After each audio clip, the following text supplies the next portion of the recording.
fucking. Alright, hold on. Gotta change my mind halfway through.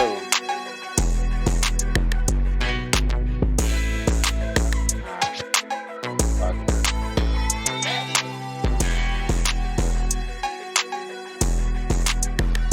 Feel like this, man.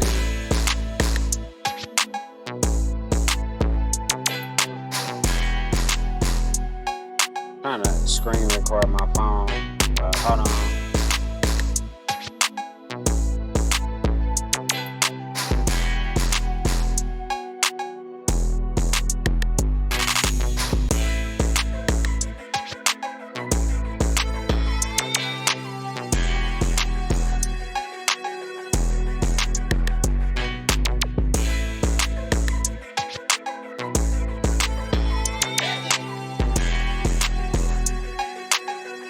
That should be good enough.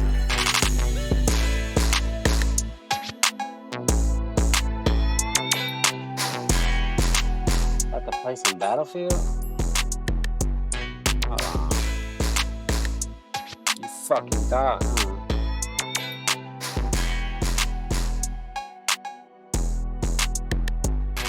I'm gonna just do it like this, fuck it.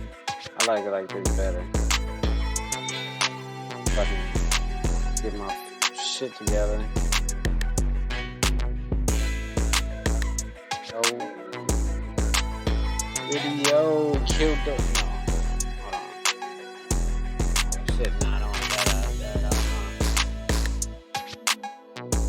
Okay, how about this though? Let me pull it up like this.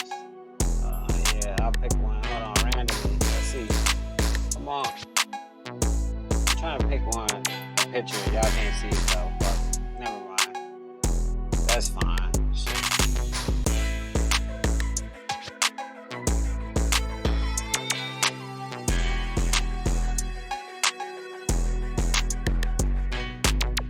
That's better. Now you do this though. Hold on.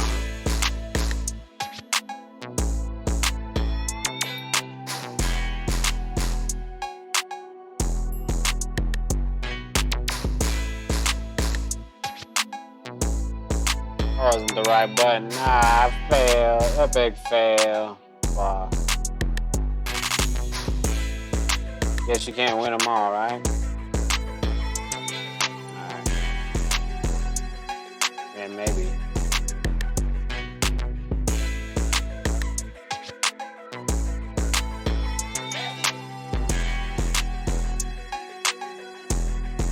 Alright, that's good enough. That was better. That's the best we can do.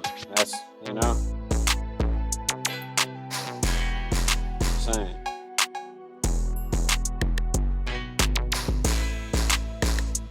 Oh, I got a text. Hold on.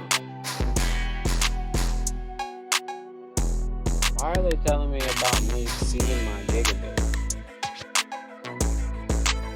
Holy shit.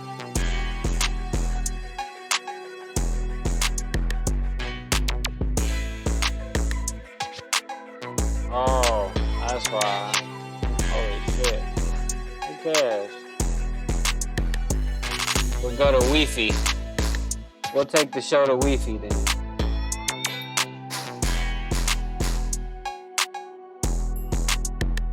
This phone is like, holy shit. Alright, my bad. Hold on, I'm over here trying to fix my phone. Well, not fix it, but just, you know. Like, take it out the case or whatever.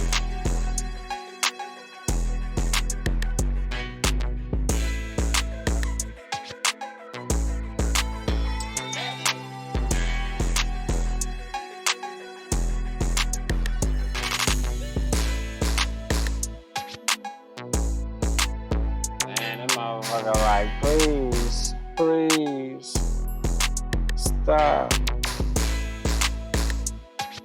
Turn this some bitch off for a minute, you know what I'm saying? That thing hot though. I'm gonna get a new case too, shit. Hold on, let me see it. Oh yeah, I Oh yeah, can I do it? Come on. Yeah, let me try. Let me try.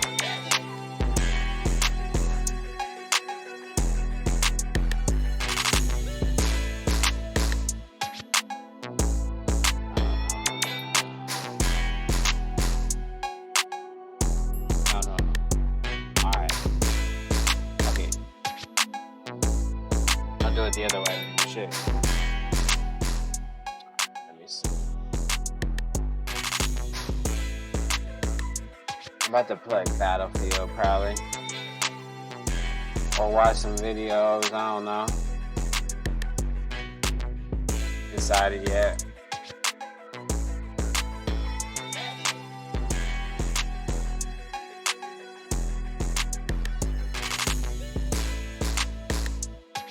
And YouTube overlords.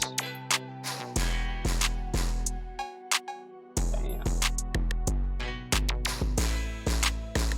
Alright, okay. Oh, that was okay. We can do it like that then. Fuck it, do it live. Like, what's his name? What does his name say? Bill O'Reilly. There we go. My bad. This shit is pretty cool. Let's check out this video. Like, forward lies these symbols with hidden meaning, with esoteric meaning for those who are looking to see them. Some of the older corporate logos utilize these symbols with hidden meaning, with esoteric meaning for those who are looking to see them. Symbols surround us everywhere. They can be hidden simply within a logo, like the FedEx logo, where the negative space between the E and the X present you didn't know that. You didn't know the FedEx logo did that. the symbol of an arrow facing forward. Or they can be complex symbolism found within a simple logo or design, like the 7-Up logo.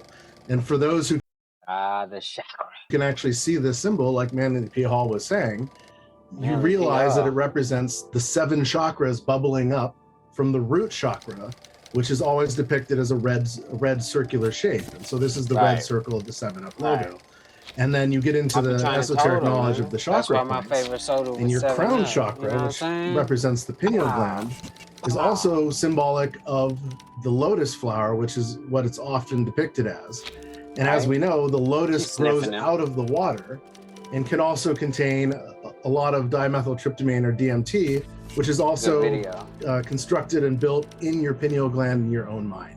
And so the 7-Up logo, to those with eyes to see it, actually has such a deeper meaning than just a bubbly drink that we like from day to day. Right. Okay, I see where you're going. I'm picking up what you putting down. Shit. Oh shit. Turn my back.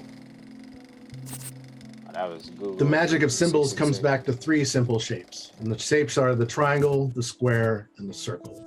And how do you make these shapes? Well, the circle you make with a compass, right? And so you use the compass to create the circle.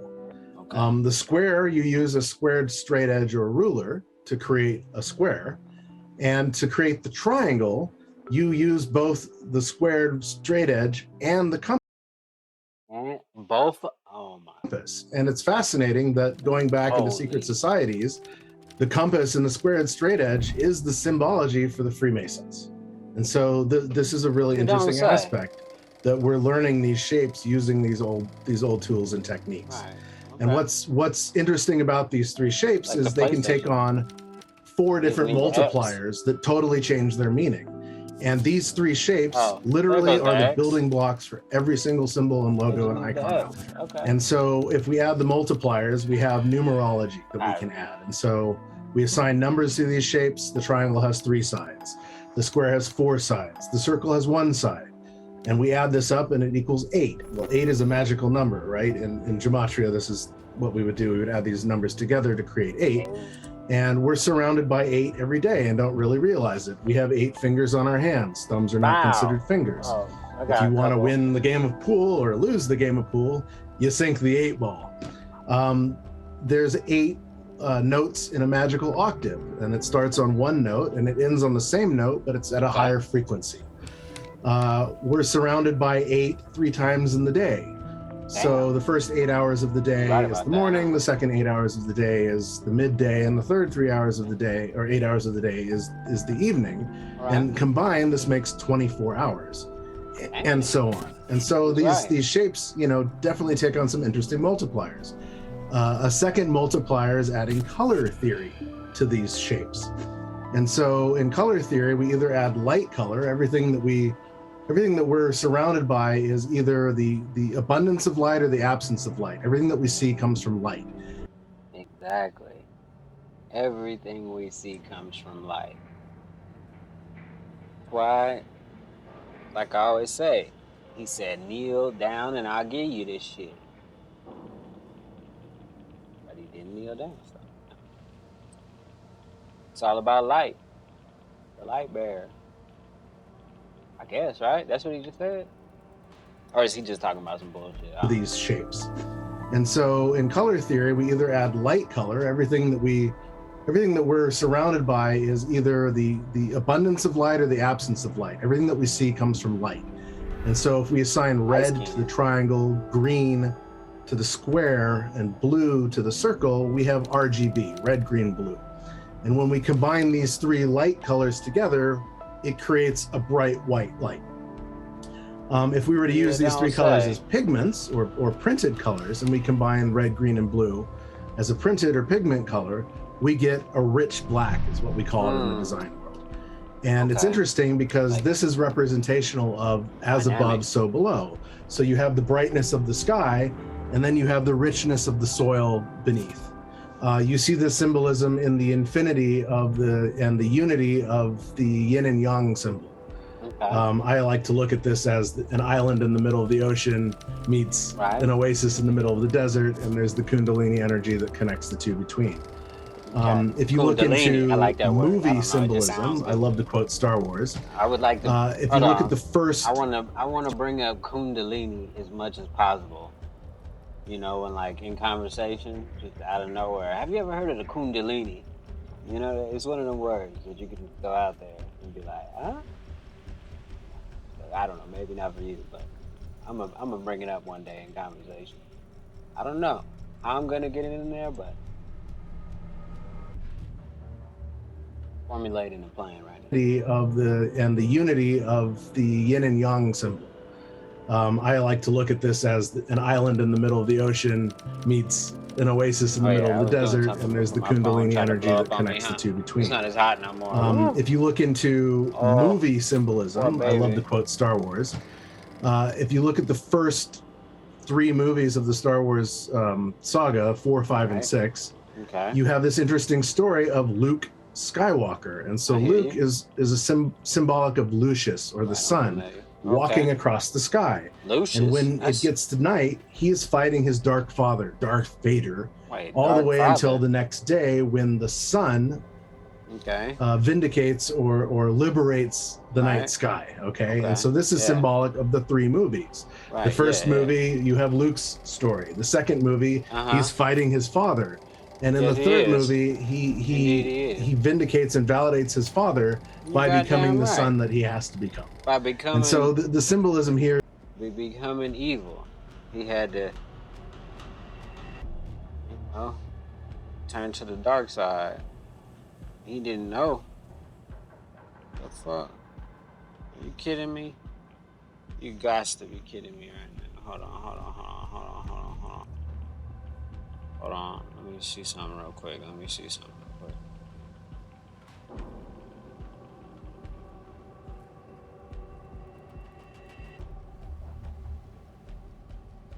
What are they talking about? I don't get it. You know what I'm saying? But we're gonna try and do it like we've been doing it. You know what I'm saying? All right. But wait. Kundalini. What about the Kundalini? You know what I'm saying? You have Luke's story. The second movie, he's fighting his father, and in the third movie, he vindicates and validates his father by becoming the son that he has to become. Yeah. Sometimes you gotta do some shit, and then you know what I mean. You gotta get off the porch one day. You know what I'm saying? But hold on, give me 1 second. I'm trying to goddamn do something. I really want to watch this. So, and I'm trying to play Battlefield as well, but you know, we only have so much time this life, so I'm trying to do what I can right now. So leave me the fuck alone. Hold on, bro, chill. All right.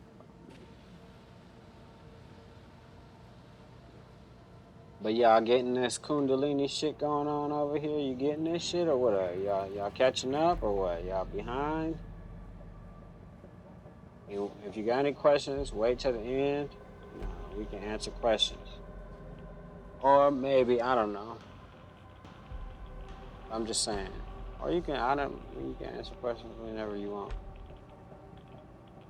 Trying to decide if I'm gonna post this shit on TikTok too, but it sucks that TikTok. I gotta figure out a way to stream on TikTok as well.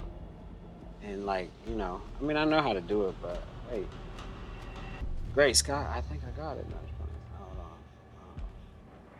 Well, this is not working out. My little give me a second thing, because now it's taking way longer than a second. But alright, I'm done. Fuck. Alright, here we go. Alright, back to Luke Skywalker. Yeah, so he had to, you know, kill his own dad. And vindicates or liberates the night sky. Okay, and so this is symbolic of the three movies. It's like Jesus. The first movie, you have Luke's story. The second movie, he's fighting his father, and in the third movie, he vindicates and validates his father by becoming the son that he has to become. And so the symbolism here is fascinating and amazing. And then you take it one step further and you add elements to these three shapes and three colors. Okay. And so the red triangle becomes the element of fire. Right. The green square becomes the element of earth. The blue circle becomes the element of water. Three things that were here before man, I think. Yeah, exactly. And these are alchemical symbols, because if you put together the prima materia, the earth, and the sacred water, and you boil it and burn the sacred water. People don't pay attention to how like important water is, and not only that, but let me switch pictures. Not only that, but how like nobody can make it. There's no videos on YouTube on somebody making water in the house, like, you know, a home experiment. Yeah, never mind. But because shit blows up when you try to make water.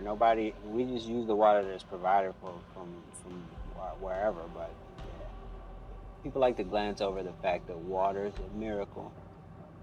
Water, and you boil it and burn it down with water.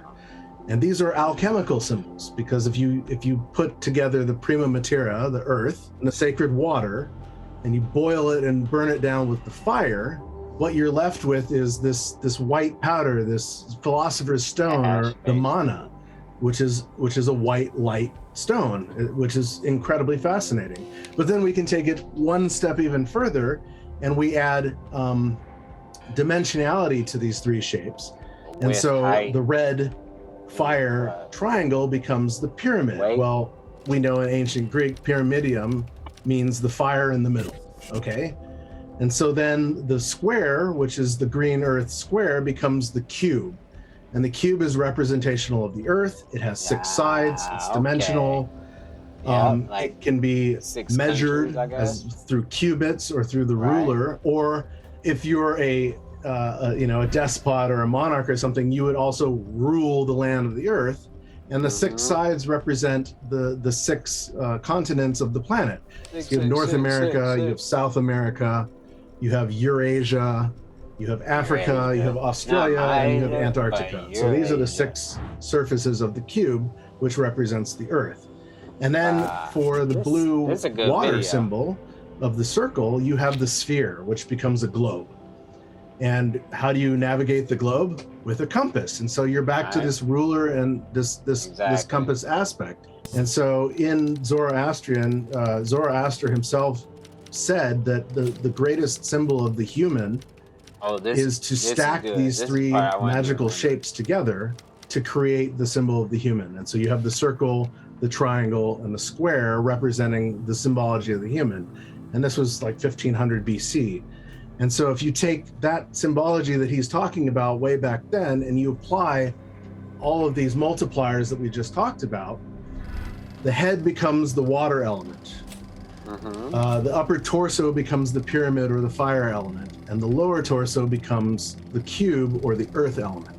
And so when you look at the head, what do you look at? You see water, right? And so we ingest water through our mouths. We have our salivary glands. We have our mucus. We have our tear ducts. A lot of our sweat starts in our forebrow or our head. And we have the sacred water of the pineal gland, right? So then you move into the upper torso, and this becomes the pyramid or the upside down pyramid, and the fire is in the middle. Well, what is our fire in our middle? It's our heart.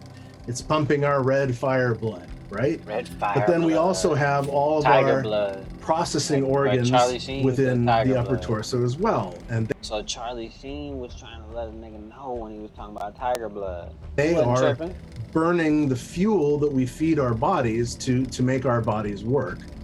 And then in the woman, you have the sacred womb space, which is a generator for the next generation of life. And so then you move into the lower torso, and this is representation of Earth. And in our lower torsos, we are grounded to the Earth. Through our excrement, we refertilize the Earth. And for men, our sacred lower torso. That was timing. Give me 1 second, though.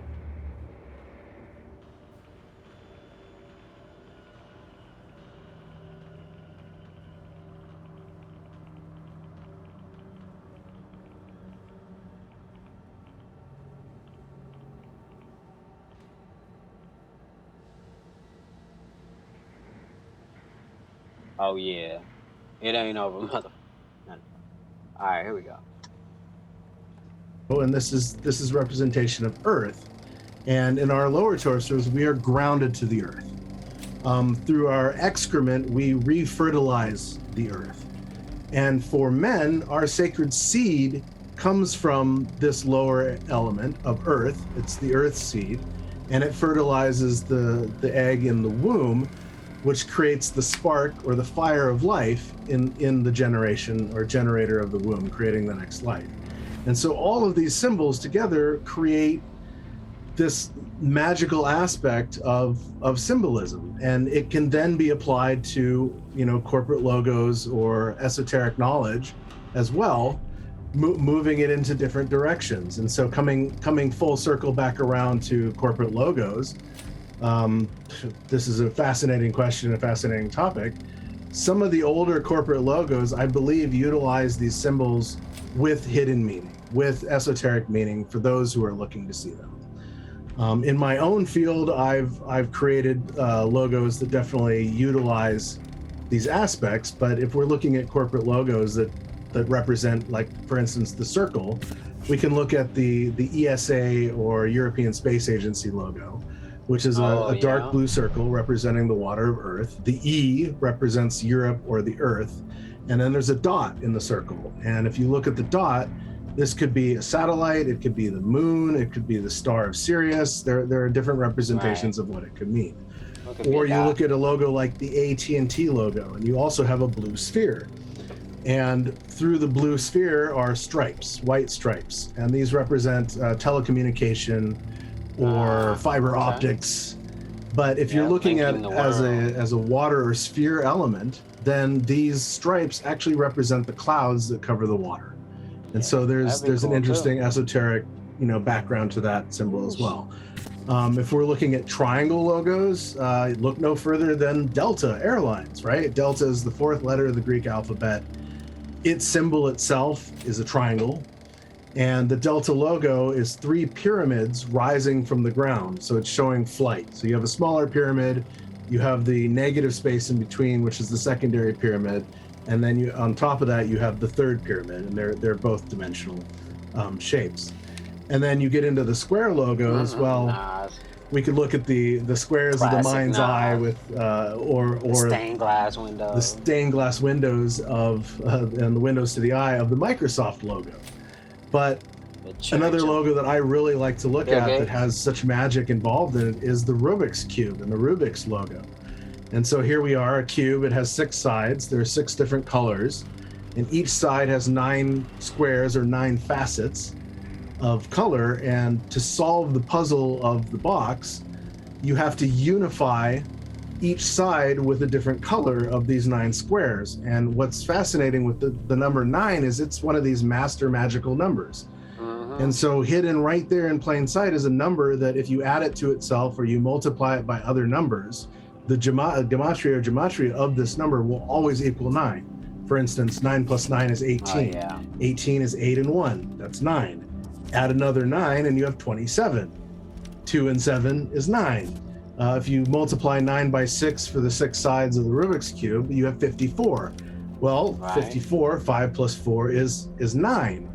And 9 is a magical symbol of man as well, because we spend 9 months in the womb. A lot of these companies have Masonic ties, and you will always see star symbolism within their logos. The Star of Sirius, the dog star of Sirius FM, the dog with the star eye, or even OnStar, which is an interesting company, because here we have 2 words within the word mark OnStar, which also represent the logo of On with the star. And as you have described in other shows, On was the name for the city of Heliopolis, which represented the sun, or the bright sun. And so in Masonic tradition, the bright sun is always considered Sirius, and it's a sun that they revere within their structure and their symbolism as well. And so seeing logos that have a bright star or a bright sun singularity within the logo, if you know what to look for, this is a company that if you're a Mason, you can do safe business with. Or, a lot of the older logos pick this up. Some of the newer logos, not so much. But a lot of the older logos and old long-term corporate brands definitely have some of this stuff baked into them. Once society wakes up and starts seeing these symbols, it will have a profound change on society, because we start recognizing the simplicity of symbols around us. And so, you look at the movies, and then I was talking about Harry Potter earlier, before we got back into some of the older esoteric stuff. And you look at the druids and the magicians, and what were they making their wands out of? They were making out of the wood of holly, or the holly tree. Oh, yeah. And when they would cast a spell, like the Patronus spell in Harry Potter, it would create a bright silver light that would bedazzle people. Well, symbolically today we look to Hollywood, the wood of the holly, to dazzle or bedazzle us with the light across the silver screen. And so there's all these symbols, all around us every day. All right. Well, like I said, that video is good. I like that video. The way they put it together, I liked it. Well, let's try to fucking kill some people real quick. I should have already had the button pressed and all this, but you know what? I wasn't paying attention. I was looking at the video. Alright. Fuck off. Alright, whatever.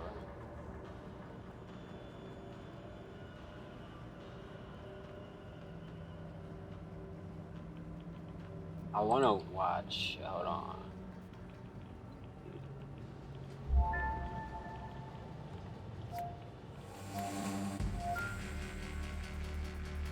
What? Why would they say that? That's crazy. I'm not gonna repeat that stuff. Oh. One of our objectives has been attacked. That one. Yeah, we'll probably watch that one. But that one, we'll see. Hold on, come on, man. Alright, fuck it, we'll do it. Do it live, huh? Alright. They talk. Okay, whoa, that's way too loud, and that's not the same narrator, so. Yeah, fuck it.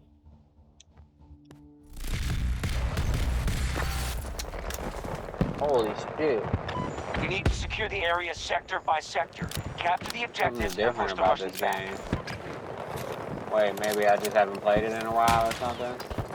Holy shit. Requesting Ranger drop at these Alpha 1, coordinates. control lost. Get my bearings, you know what I mean? I don't know where the fuck I'm at. They just dropped me in the map. Alright, over here. Holy shit. sure I'm straight. Alpha 1 under Russian control. Hostile located. 90 meters from my position. Damn, there's a bunch of them over there. Fuck. Holy shit. Whoa. Already? We are moving to Oh, assault red? Alpha 2. Oh. They must have been getting their ass kicked or something. Wait. It's like, normally you can walk a little bit before you get shot. Well, not every time. Dang. They just gonna let me die. See? Alright, fuck it. Let's see. Oh, can't get nothing. Alright, fuck you then. Let's go in the tank. Holy, this is not a tank. Great. Holy shit.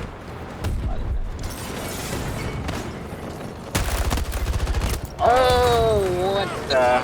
That motherfucker threw some C4 at me. Holy shit. It's crazy. Or a box. It's probably a box. Like ammo or something. Yeah, we gotta get in there. Fuck. Holy shit, get me out of this stupid ass truck, bro. I hate that truck. He's stuck like all out in the open and shit. Holy shit. Alright, I got this fucking one character that's... oh, what?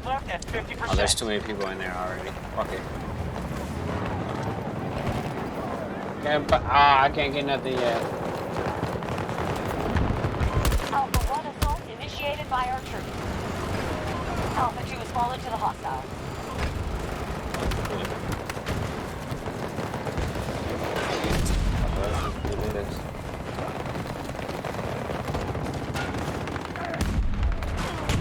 That is fuck.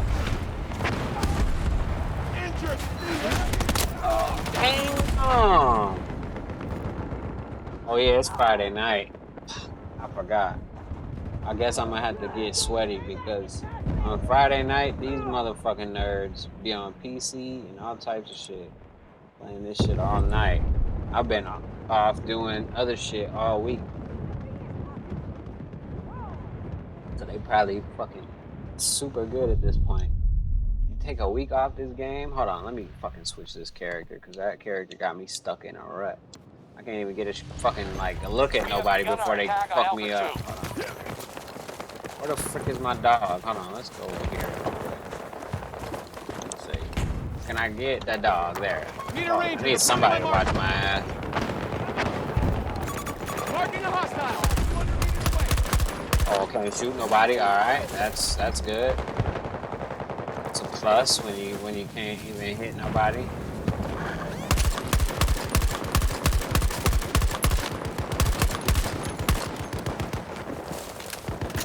Holy shit! What the fuck? I can't lean on that rock.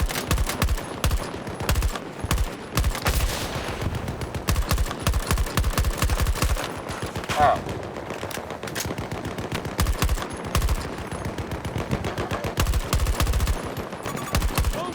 There's a fucking medic over there. Oh, holy shit.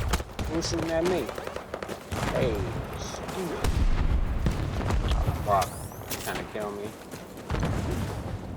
Holy shit. Okay. Targeting Alpha 1. Oh, well, let me get in that.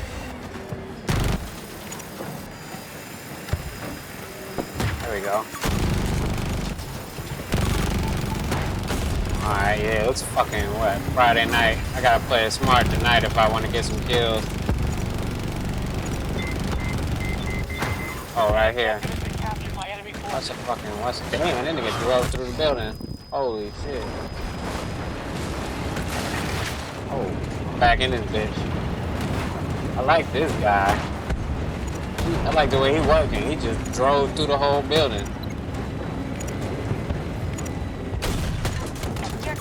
Careful at the marker. Objective 110 secure. meters.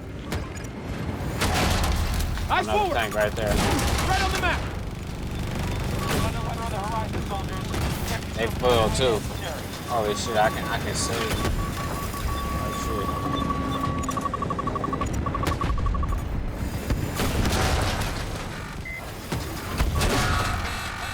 shit. Holy shit, I pressed the wrong button. I'm trying to get out so I can fucking... I was gonna try to heal the tank. I don't even got the right character to heal the tank anyway. What am I doing? Pressing the wrong fucking button. I will, as soon as you know, I don't have the character to heal the tank, then I'm in the tank all of a sudden. Why the fuck would they spawn me right in the middle of this shit? Holy shit, and I'm hacked. It's going crazy right now, bro. Okay, that's not doing anything. Holy shit. I'm stuck on the wall. Like that ride. I'm gonna drop a truck too. I'm in a tornado now. Holy shit. I don't know if y'all ever seen this before, but this is what it looked like. Just throws you over the fucking way. Holy shit, I gotta try to get back over there. I don't think I'm gonna make it. That shit just threw me out of the game. Oh shit. My dude just fucking died in the air. Alright, hold on. Alright, let me fix my other phone real quick. Let me turn this bitch on. Turn it back on. They kicking our ass right now. The fucking tornado came through. Oh, it cleared out the spot though, at least. That's good. At least we got A now. Shit. Cause that was pretty pathetic. We couldn't even get A for a second there. Engage targets in that objective. Holy shit, why are motherfuckers shooting at me? What the fuck kind of shit is this? I haven't even been able to see a person every time I get killed. It's Friday night though. The only excuse I can give you is I gotta step my game up because I'm not gonna last. I'm not gonna last. Yeah. Help! Or this map is just fucking crazy or something. Cause like I said, this shit wasn't this difficult the other day. But look at motherfuckers shooting from heaven. Look at they still already attacking this shit. Hold on. Tango spotted. Any more losses and we'll have to pull out. Nice work, everyone. All right.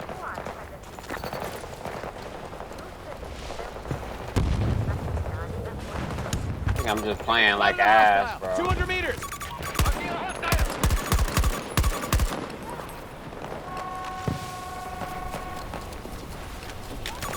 Marking a hostile.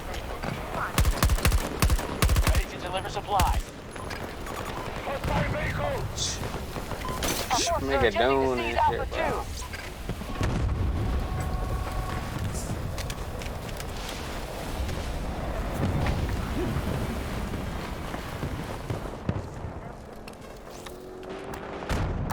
Requesting a ranger drop at this location. Fucked up and pressed the wrong button. Oh shit. The fuck? Oh! Motherfucker was sitting in there waiting. Son of a bitch. Son of a bitch. Thought I was gonna sneak him. That nigga sat there and put the gun there and everything. Crazy. Dead again. I'm telling you. What did I die? 6 in a row already. Can't get nothing. Friday night on Battlefield. We about to get our ass beat. Throwing smoke. Alright, we need a new map. That was terrible. Did I join that game at the beginning? We cannot sustain It didn't any more seem like losses. Evacuate the site. We've lost. Jeez. That was horrible. It was horrible. It was pretty bad. Like I said, off for like a week. Didn't play this game and come back. Can't get a freaking kill? They talked about Shiva and Shakti Not on every one? level. And it's the matrix, and it weaves That's all crazy, of creation bro. together around the consciousness pole, which is at the center, connected to the divine. And this is one of the secrets of inner energy work. It often gets confused with the Kundalini channel going up the spine. They the are not identical. Kundalini. There's a lot of hidden secret Hey, knowledge. here We're goes the ancient Kundalini Egyptians. again. The Egyptians say their mysteries were never betrayed. That means the real stuff that we knew and taught never got sent out to the public. Y'all never learned what we were really doing. Everything has a pattern on every level, and everyone should be aware of this. Until then, you're a victim of unhealthy patterns and not knowing what the patterns are. It's the hidden side of sacred geometry. Today, people often talk about sacred geometry in a very amorphous way. It's kind of like a philosophical thing. But it was a practical energy science, which is why it's so incredibly important, because it's the key to everything. It's the same channel, too. Ready for orders. It's very common that people will only work on their mental, spiritual development, and they end up really growing the energy in their upper chakras. And so their upper chakras become very big and expanded, but their lower chakras become a tiny little stick, sometimes referred to as a lollipop pattern. The other side of that is the focus very much on physical body culture, on developing energetically, on developing strength. And that's also absolutely essential. But again, that can become one-sided, to where you can meet people who have the most incredible bodybuilder bodies, but you talk to them, and there's not much going on intellectually. Now, I'm not saying that across the board at all. Those are the polarities that can exist. So some people highly developed intellectually, spiritually, other people are very developed physically, energetically. But of course, we have to have both in balance. Now, this is an ancient teaching. So in the Himalayas, they talked about Shiva and Shakti. So Shiva is ultimate consciousness, and that's the development of our consciousness to a higher level. And it's represented as an immovable center. So geometrically, it has a representation, which will make sense to us later when we get to biogeometry. So Shiva is the ultimate consciousness and creates an immovable center. Then dancing around it is the feminine polarity, which is Shakti, and Shakti is ultimate energy. And she's what weaves and creates everything, just like it's women who give birth. So that female polarity is what actually creates the world. It's the matrix, the matrix, and it weaves all of creation together around the consciousness pole, which is at the center, connected to the divine. Now, the same thing is true for every one of us. We literally have a Shiva pole in the center of our body, and this is one of the secrets of inner energy work from the Chinese Taoist, from advanced levels of Kashmiri Shaivism in India, and things like this. From the crown to the perineum, there is a complete column of energy that is a central pole in the energy body that everything else comes out of and grows out of. But it's the most important energy axis in the body. It often gets confused with the Kundalini channel going up the spine. They are not identical. That's connected to the back channel, and we're talking about the absolute center of the body. So there's a connection here between how we develop our consciousness and how we develop the energy body. God didn't give us one foot to hop on. He gave us a left foot and a right foot. And you step forward with one, and then you step forward with the other, and that's how you make progress in a polarized world.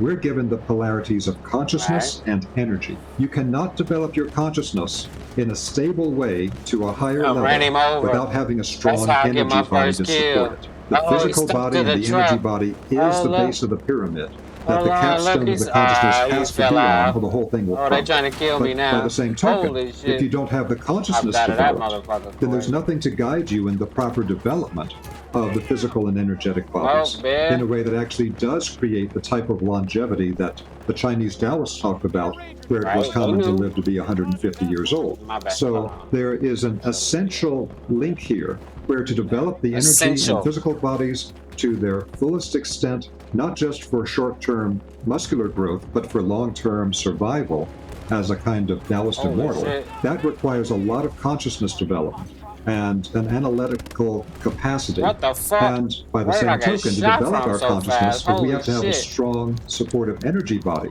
And so we really need people to understand that these two things are not exclusive. And we always need to keep checking in on ourselves. There's no stones to throw. We all make mistakes. We're all figuring it out. But if for people who have only developed on the consciousness side, was something that I did for a long time, then you have to work more on the physical body integrity and the energy body. And for the people that focus more just on that side, there has to be the work on the consciousness development. Because that beautiful body that you've developed, you're not taken with you through the gate of death. What you're taken with you through the gate of death is your consciousness and your ability to perceive in non-physical worlds.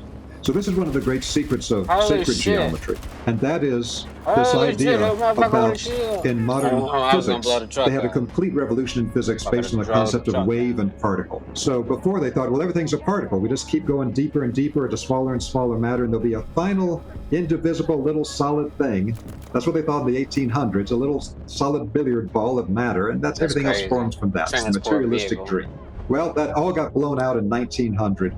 with the discovery of black body radiation and the quantum revolution in physics. And they said, oh, Right, well, quantum actually, physics. we find out that there's both a wave and a particle. And particles, physical matter, get formed by the collapse of the wave.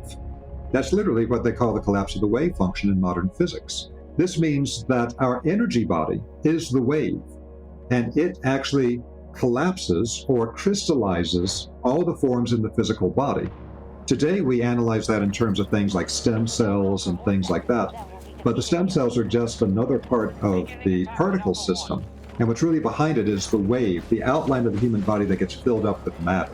The central axis in the body exists as an energy circuit in the body before the physical body ever forms. And the physical body forms around that central axis of energy. So it's not a physical structure in the body, it's an energetic structure. Now, what happened when we began to develop modern metaphysics, again with the advent of the Theosophical Society, which became the template for the modern New Age movement of modern metaphysics, is that they began to get bits and pieces of knowledge from different traditions. And we have to be aware that there's hidden secret knowledge in the Himalayas. There's hidden secret knowledge for the Chinese Taoists. There's a lot of hidden secret knowledge for the ancient Egyptians.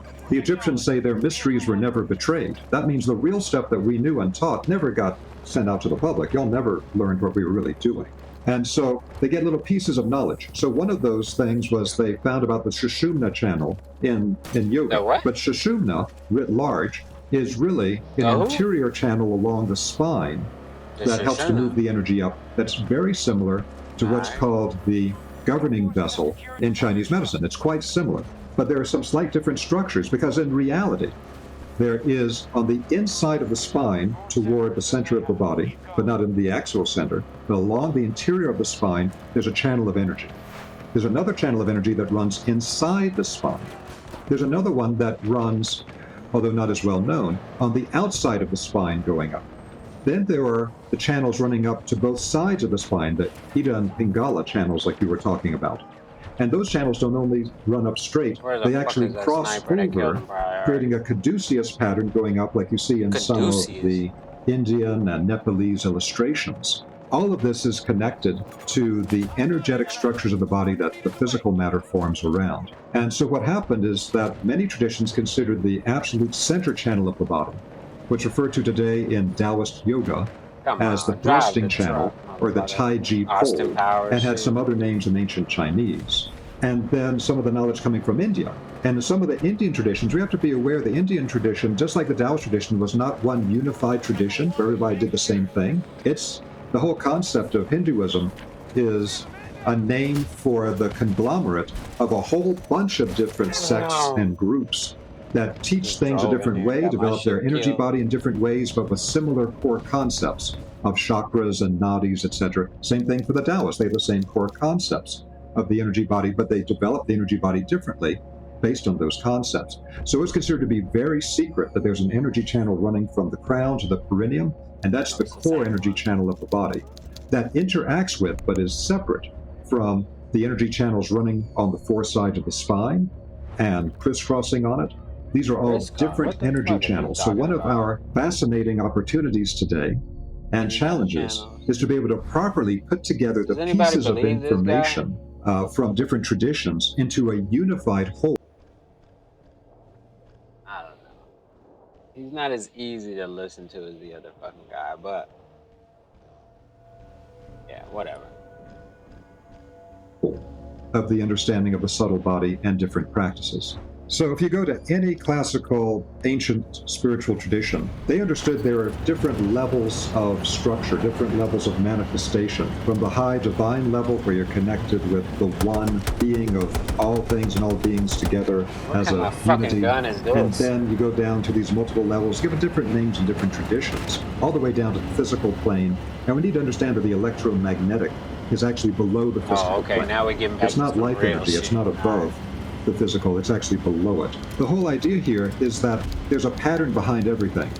And so one of the things I describe in the Gaia series is that the ancient traditions are almost all uniform in saying where all physical structure comes from is a thought form in the mind of God, from that original unity field. It starts as a type of a thought form of a pure pattern. Then that pattern manifests in the spiritual tradition as archetypal spiritual beings. conscious spiritual beings as real as you and I, more real in some ways, much more advanced, that are an actual crystallization into conscious beingness of certain patterns and certain powers and certain functions.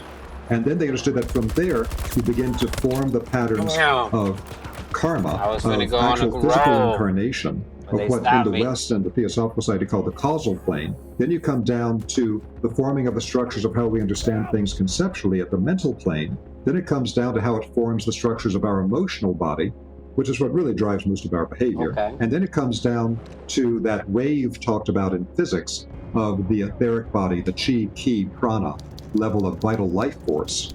And that's a pure energy structure that then gives the structure that the physical matter then condenses or crystallizes around to create the physical body. And then when those life energy forces are used up constructing the physical body, they decay below the speed of light and they become the electromagnetic spectrum.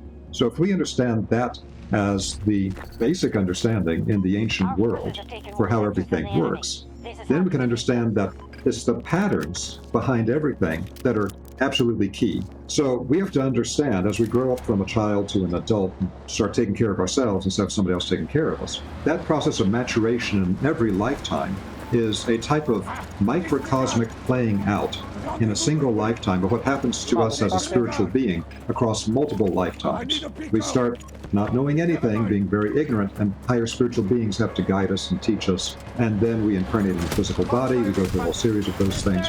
So our physical lifetime tends to be a microcosmic representation of the same pattern of the multiple lifetime journey. And this happens all over the place. Today we call it fractals, that this particular pattern exists on all scales of development. And so I show, for example, in the Gaia series, that something like the torus pattern. If you get a sphere, which is the primary form for holding consciousness and energy together, if you get a sphere, which is a holding form, and you open it up at the top and bottom so energy can flow through it, like an hourglass shape in the center, and then flow around the outside and then back to the center and back around the outside, that's a torus. An apple is based on a torus. You see it how it's indented at the top and the bottom. And then the core of it with the seeds is right in the center line, the same as our central channel in the body. Once you start to perceive these patterns, you see how everything is connected, and it's the same basic patterns that rule everything. The torus exists from the subatomic level. We have photographs of toroidal structures subatomically up to galactic levels that have toroidal structures. This is the idea of scale invariance, that regardless of how big or small the scale is, the same pattern is the key pattern to create the energy flow. But the same thing is true for us emotionally and mentally. All of us, I think, have had the experience where we grow up and we have these tremendous yearnings, emotional yearnings. Where's our missing half? Where's the person we're going to unify with? Where's all of my romantic aspirations I was taught to have as a young child, taking in media about that perfect partner I would have that would make my life complete? And we had that emotional yearning, and then through the school of hard knocks, with some relationships that maybe didn't work out well and we were very naive in, and we got knocked around, we began to say, oh, I better figure this out. And then we begin to see patterns. I have certain patterns of behavior I didn't know that screw up my relationships. I see dysfunctional patterns in other people, and maybe I can handle that in this person, but I don't want to deal with it in this person. It's just too dysfunctional. So we start seeing those patterns at the emotional level. Same thing at the mental level. How do I put my life together? How do I divide my time in the day? What's important and not important to me? Everything has a pattern on every level. And once you begin to understand these patterns, the same thing is true on spiritual levels. There are patterns to how spiritual beings work and operate. And this is going to be important for us because when we pass through the gate of death, if we don't have some understanding for how spirit operates and we haven't developed any organs of spiritual perception, we're as deaf, dumb, and blind spiritually as Helen Keller was in the physical world, where she had to be guided around everywhere. And that's why you see these pictures in the old Egyptian tradition, like from the Papyrus of Ani, which we know as the Egyptian Book of the Dead, and is better called the Book of Coming Forth into Light. That in that you see Ani, who's the initiate being trained, he's like bent over, hunched over, and he's got this greater being holding his hand and guiding him through these worlds that he's not able to navigate through or understand himself yet. That's what happens to every human being. Our goal is to develop to where we understand the patterns. You have a healthy body once you understand the patterns that make a healthy body. Until then, you're a victim of unhealthy patterns and not knowing what the patterns are. Same thing with your energy body. They have strong vital force. You have to understand what the principles are for feeding that, both through the food we take in, through breathing practices, exercise, a whole variety of things. Your emotional body being healthy, and you actually have a life that's emotionally full and fun and joyous, rather than a constant misery. Mental life, knowing how to control your own mind, so your mind doesn't destroy your life, but your mind becomes a superpower. Yeah, that was tight. All these things are based on the knowledge of pattern. That's such a great topic, because again, this is one of those things that should be Metaphysics 101 for people, but a lot of people never got. We don't get issued our Metaphysics 101 books, but whatever we happen to be exposed to in the world around us today, which is not always the most important information. So the key of everything Oh, God, is behind that, me, of course. and all classical traditions agree on this, that everything came from the Metaphysics unity, 101. the one. That's what we Now, need. in modern materialistic physics, they describe that state of unity, the one, where there is no polarity, there is no duality, everything is unified. They refer to this as the singularity. That singularity, according to physics, that unified state which they don't understand anything about, they admit, is the source of all creation, because that unity, the one, split into polarity, the two. And then our whole world is based on polarity. Positive and negative charges with the electron and the proton. Positive and negative charges in electricity and magnetism. The opposites attract and the same repel. That's a universal principle that you'll see anytime you get a bar magnet, try to put the two similar poles together. They repel each other. You can feel something feels like a gelatinous force field pushing them apart. And you get the two opposite poles, and you can't keep them apart. They want to be together. So what polarity does is it allows things to be separate, but energetically moving with each other, energetically affecting each other. That allows evolution. That allows dynamic development. Evolution as a spiritual being is only possible in a polarized world, in the school of hard knocks, here on the physical plane. And that's why we're sent here to a polarized world. Otherwise, we often, when we're suffering in the physical world, say, I just want to be back, in that blissful unity state that I came from, that we all subconsciously know exists and we subconsciously yearn for, and then sometimes dysfunctionally try to attain through things like opiates or things that put us in that state but destroy our physical lives. But we have a subconscious yearning for it, and that yearning can sometimes be addictive. We have to understand the reason for being here on the physical plane, or for actually having the internal fortitude to grapple with the polarized world, where we may suffer and we may not get what we want, but it's part of developing to a higher level than we were before. So everything is polarized, everything is split here. And so when the ancient knowledge of energy science from the old traditions got lost, it was reclaimed to begin with by French researchers in the early 1900s.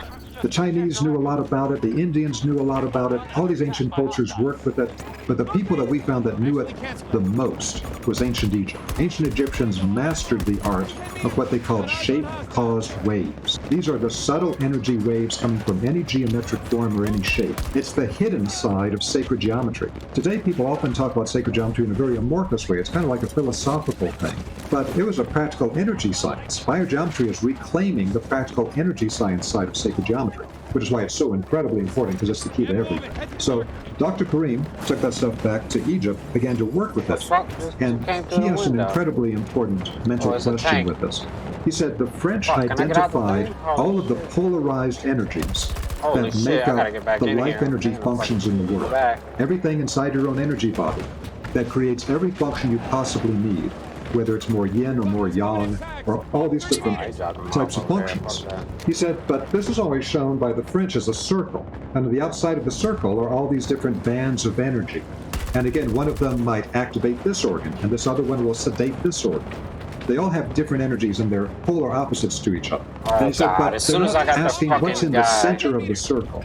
And so he, with this kind of brilliant Alexander the Great breaking the Gordian knot type of thing, he used this lateral thinking, and he said, in addition to the bands of polarized energies, all these bands have opposites.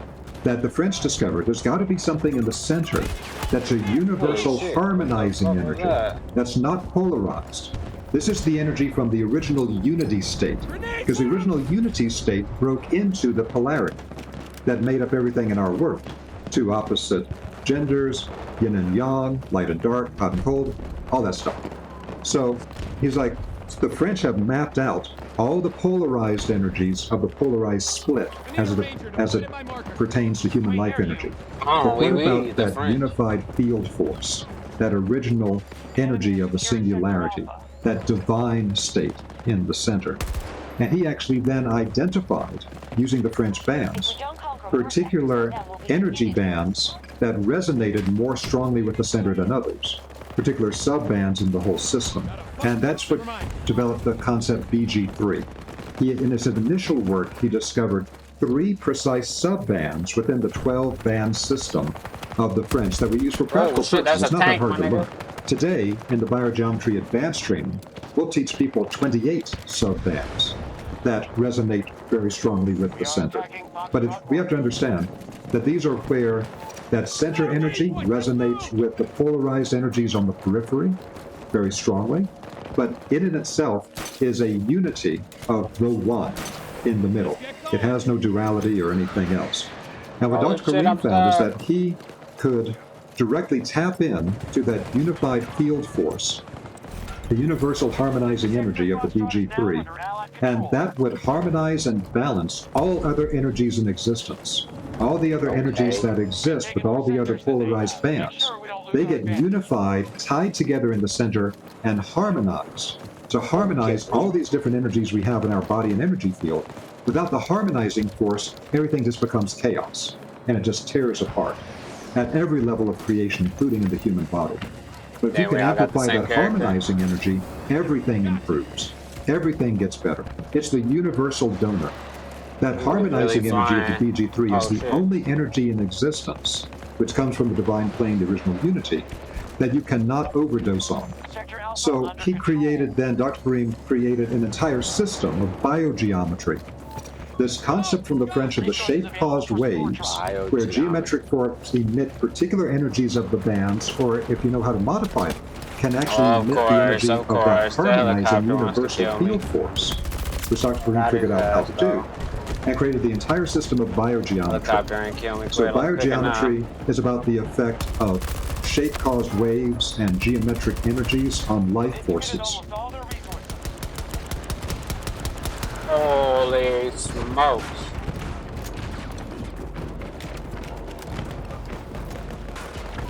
Just lost Sector Echo to the enemy. Hold on. Let me switch the screen real quick. Alright. We're flagging. Just don't lose the objectives. Allies are engaging in Echo 1. Holy shit. Damn. That's on me. I had too much shit going on. I was trying to switch screens and shit. And I've been ass all night, so there's that too. So I'm consistent, at least, you know? That's one thing I can say. That I am consistently ass tonight. Can't get this shit going. Maybe tomorrow I'll be better.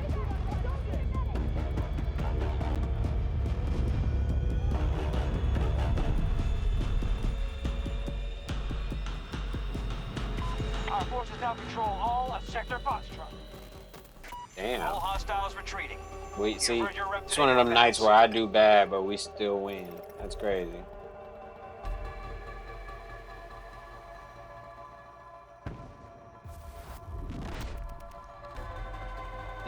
For real, it's like really crazy.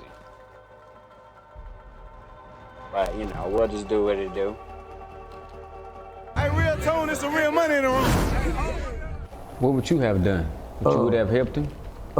Yeah, I got him some help. After he attempted to rob you, you still would have got him some help. I'd wait for the ambulance to get there and just kicked all his teeth out his mouth before they got there. Yeah. You know, some weak, Yeah. you know what I mean? But I'd have got him some help. Okay. I'd make sure he wasn't gonna die in this mother. I bet you gonna do it, man. Hurry up, call the ambulance for this, man. You know, for some reason, it's still in the real hard. Yeah. Yeah. Used to be. There ain't too many real left.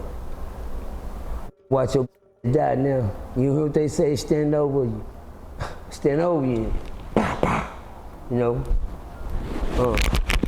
Seen a movie called Blood Diamonds where them little kids didn't care about running, shooting them older folks with them guns, just going people to people, killing their own parents. They didn't give a running business, gun. You know, and that's the crew we dealing with today.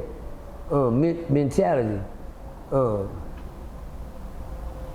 What you think about the Vlad interview? Like, do you feel like that Vlad interview? The Vlad interview, you know what you should have been doing on there? Telling God, What? thank you. Hello. Yeah. Hell yeah. That's what he should have been doing. Are you gonna reap what you sow? If you don't thank God for, I don't try to turn this into the True Testament all the time, but if you don't tell the man upstairs, you appreciate for the lookout. Exactly. Then he gave you a chance to, you had a chance to look at. That's exactly what happened. I know. Talk ball. Hello. I know they're gonna pay attention. Everybody talking about the kid, man. Come on, man. Man, Percy, I see a whole different life when I see things like that happen. You know what I'm saying? I know how it feels to be on both sides of the fence. You hear me? Got the black background for Percy. I've never been. He told me one time, Bob. He said, "OG Percy, it's this L.A. crib. We want to talk to you." And everybody just had, magnated to this. He was like a magnet to all of the crib because he had L.A. on it. I'm a different breed of gangbanger. When it come down to Texas, this is Texas. I don't give a where you from. You hear me? We're gonna bang TX over here. You hear me? I never put another state higher than where I'm from. You dig what I'm saying? But we do that because of Compton, California, where it was birthed at. Well, that's good. I always said that's cool down there. But I got my crippin' from Louisiana. You understand me? So in the other state, all rules are the same. But when I met this crip guy, man, he walked up, he was like, "Say, what's up, man?" They say, "You OG such and such, man." I was looking at him. I was like, "Yeah, what's cracking?" "Yeah, cuz I'm just trying to come see that you know your knowledge, cuz." I said, "This what y'all bro? This what y'all want? Y'all want to talk to me about on the rec yard?" "Oh yeah, I'm from LA, man. Such and such, man. Yeah, cuz. I'm OG such and such. Yeah, I've been hit right here before now. I've been shot by 5-6 times with everything, cuz. So then shot you up. Guess what they tell me, Bob? What's that? Don't nobody respect you then. Gonna kill you." Hello. One day. I ain't got none of that, partner. Nah, I ain't got a stab on me. Nah, I ain't got no old black eye rings around my motherfucking eyes. Nothing. I like to pull up their shirt and show I've been shot up. I've been shot. Let me know. Don't nobody give a fuck about you. Somebody was gonna kill you. Definitely. Guess what? Because they ain't had no respect for you. Anybody that'll gun you down like that don't respect you. Anybody you walk around all these zippers on your stomach, showing your zippers like this, somebody somewhere down the line, somebody lost their respect for you. Somebody was gonna kill you. So when I see a shot up, be the last thing you want to throw in my motherfucking face is your war wounds. You hear me? Because when you throw your war wounds in my face, that let me know somebody been doing your ass in, or somebody don't give a fuck about you. Somebody was gonna kill you. Team deathmatch. While you trying to impress these young that don't know no better with your gunshot wounds, they need to see the big picture and respect it. So you shouldn't respect them either. Hello. Fuck team deathmatch. That's my game. I don't give a fuck. Stab nigga. I ain't got none of that shit. Watch this. Let me show you what's gangster. I ain't gonna let a nigga do me like that. That's gangster. And I keep it that way. I don't even let you understand me. Might have it on their mind, but it ain't never happened to me. You understand me? I know how to push my weight around. When that young nigga was in that house, man, fighting for his life, and that girl had to save him, man, and you had a chance to go live and go and get out that motherfucker, didn't escape, but your only thing was to come brag on it. You understand me? You didn't shed no light on it. You didn't see the big picture. You got the small picture. And that's to say you seen the light today. I'm gonna be big, man. What? And then something so that you ain't tell them that your girl was the gangster, you wasn't. Your girl was the gangster. She the one got him up off of you. Shout out to the female, man. The one that's overlooked in this whole situation, man. Shout out to her, man. For having the balls to do what he couldn't do. That's fire. You know, and they had all this excitement in the fight, you know what I'm saying? And waiting for this to happen, but it's Friday night on God hadn't Battlefield. gave her strength, because I know she didn't want to kill nobody. She didn't want to see nobody for you and nobody else. Right now. That's what you call, I didn't have a choice. I didn't murder nobody. I didn't have a choice. I just really wanted to get him up off of her. Because if she was on some killing, she didn't ready to get him head. Going for the kill. Understand me? You shoot him in the body, you just trying to get him up off of him. I did it. I know that girl's traumatized right now. That play back in her head, she took her life. Damn. For they didn't care about his own life. Hey, real tone, there's some real money in the room. Alright, well there was that, but I also had this too real quick. Watch this. As well as to see and do. This is that was real tune last time. It's real live production. And I gotta ask, you know, Loud ass intro music too. And I gotta ask. The beat cool though. I ain't gonna lie, the beat cool. I like the beat. Alright, let me try to do this other shit real quick. I'm not trying to get logged out of Battlefield, even though I can't even fucking kill anybody consistently right now, because everybody's sweating like crazy, but try to get some kills. I'm gonna stay on for a little longer.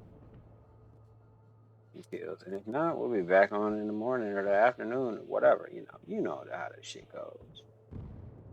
Be back. I'm gonna keep this shit going, you know? Hostiles are controlling this battle. They have more sectors. Alright, thanks for the update, man. That was nice of you for letting me know. Alright, so, should I get engineer? But I gotta change this fucking rocket launcher, because I keep getting out there going, oh shit, I want to shoot a fucking rocket, and then I can't, because...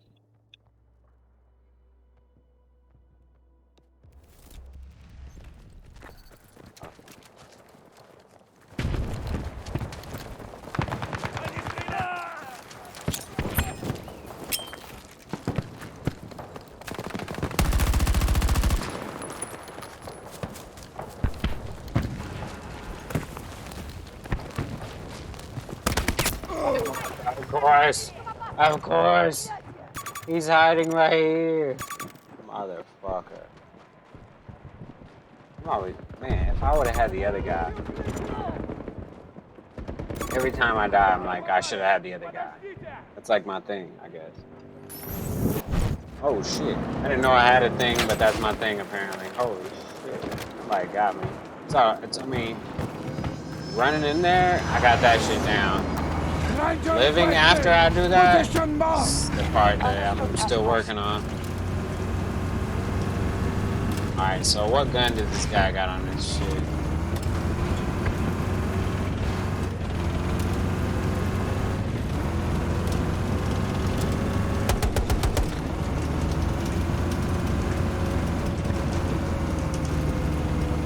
Alright. Sometimes you just gotta bite down, you know what I'm talking about? God damn, as soon as I get a shot lined up in this big ass bitch. On the left! Holy shit, what just hit me? What was that? Holy shit, the helicopter fucking fell out the sky.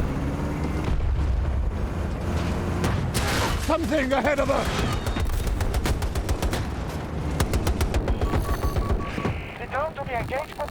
Holy shit, of course. Right when I changed the fucking rocket, now it's a helicopter that I can use shot with it. Of course, that's just how it goes, you know what I'm saying? Holy shit, what the fuck? What's our status? Not good. Sector map is already going to American forces. We are moving to seize That's your bitch ass, though. Motherfucker. Holy shit! Alright. Battlefield is definitely, sweating right now, yeah. You definitely know it's Friday night. Oh, bro, I feel bad for you, son. Do not assist me! You guys are really not like playing tonight, man. So, thanks for looking out, though. Nice try. Dead. I'm dead. I'm We're fucking losing the dead. battle. They hold more sectors. What do you fucking want me to do about it? Hold on, shit.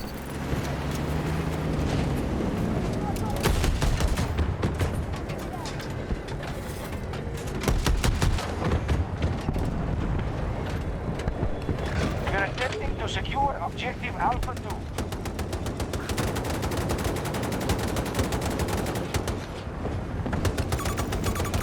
Hostile located. 250 meters. I don't know what it is, but if that starts to happen, I'm gonna be like, what the fuck? Enemy low on my marker.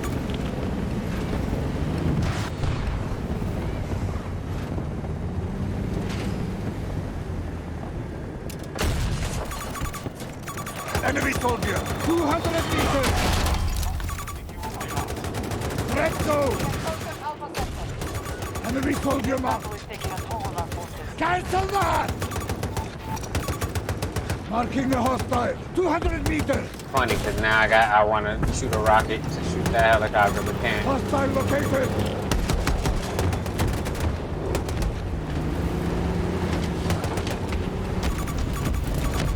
Hostile infantry. One. Disregard that US door. troops assaulting one of our objectives. Red zone.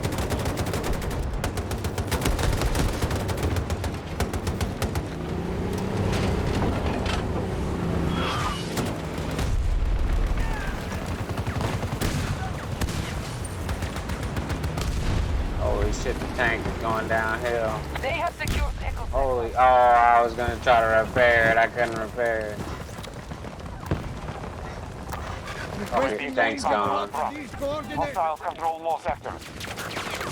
Got the message. Damn, they trying to kill me. Holy shit. Retreat, retreat! Was he spotting it? Oh, we already got it.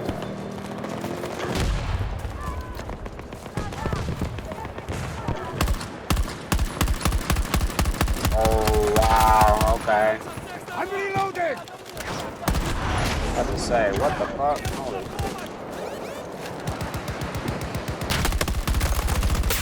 Oh, okay. Fuck. Oh, come on, really? Alright, whatever. Holy shit. Oh, tank. I didn't know it was a tank trying to get me.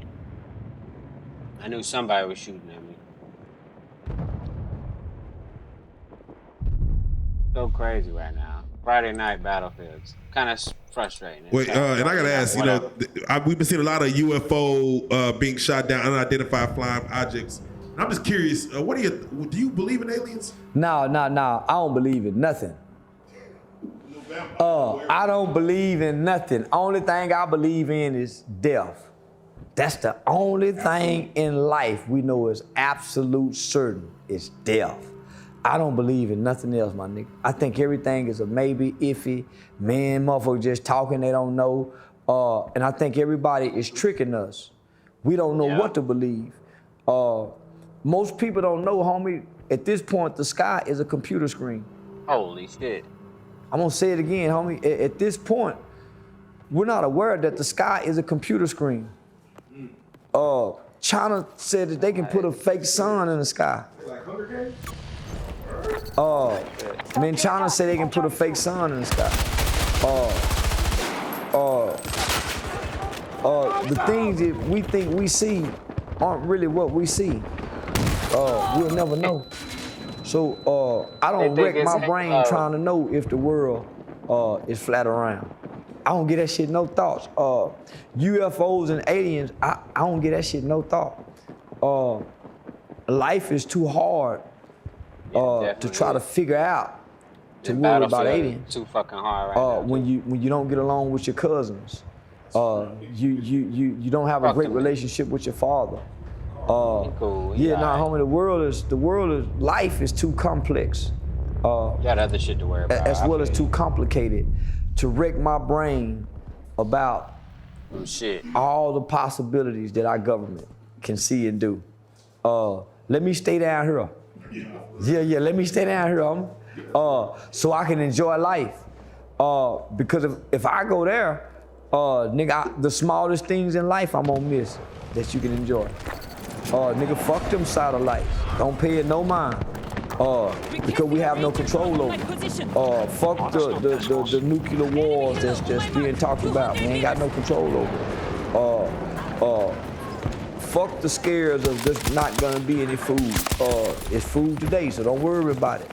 I don't wreck my brain on that shit.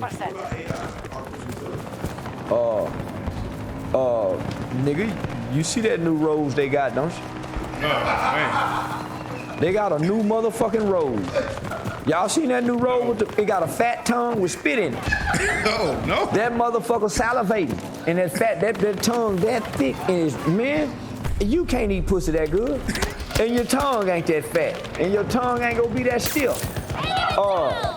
Nigga, that's artificial intelligence. Before you know it, they gonna have a mouth, a woman's head. You just let it sit on your dick while you driving. And it drink cum the whole time. They go, so we welcome artificial intelligence. Yeah, we welcome it. Yeah, we welcome it. Yeah, before you know it, we won't even like humans no more. Everything gonna be artificial.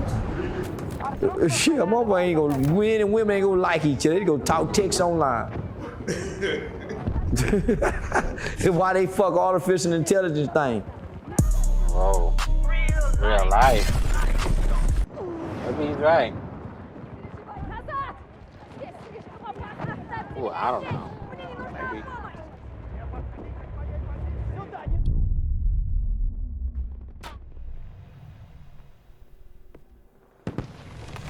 Or maybe he's just talking like he said he doing. Maybe just talking.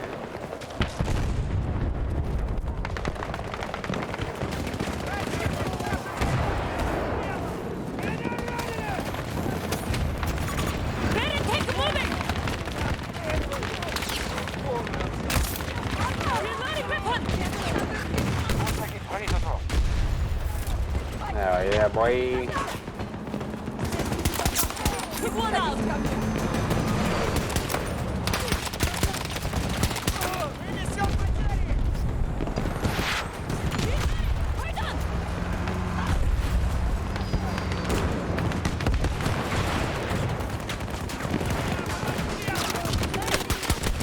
Oh fuck, that's a dog. I ain't fucking wasting my time with that.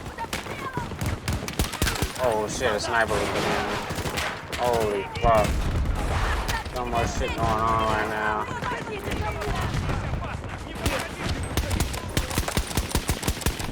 Holy shit, nothing? Really? Okay, 2K. Okay, thank you, finally.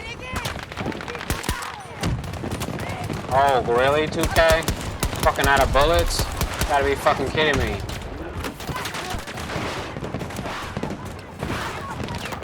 Send a ranger drone at this location. Remain in contact.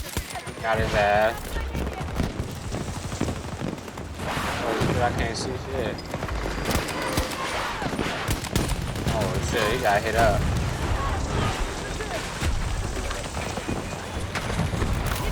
What the fuck is going on? Hell no, bro. Fucker. Holy shit. I should have had it on auto. Pistol. I'd be forgetting the pistol can go to auto or semi. I don't know. You know what I'm saying. It's 3-round burst actually. Alright, so that was cool. I killed that tank pretty fast, but it's crazy now that I'm in the front line. I want to. Oh, let's go do this. Oh great, I'm up here. I didn't expect to be up here like that. It's kind of out in the open and some weird shit. Alright, fuck it. I'm gonna die fucking trying to do this shit. Shit! Friendly down!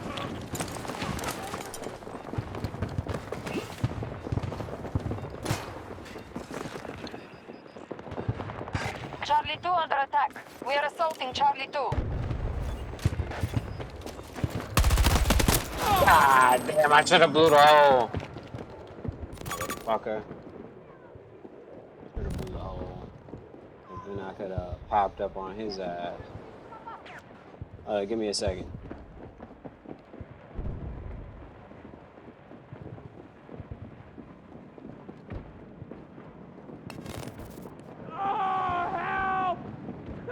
We have captured all of Somebody help me, Dad!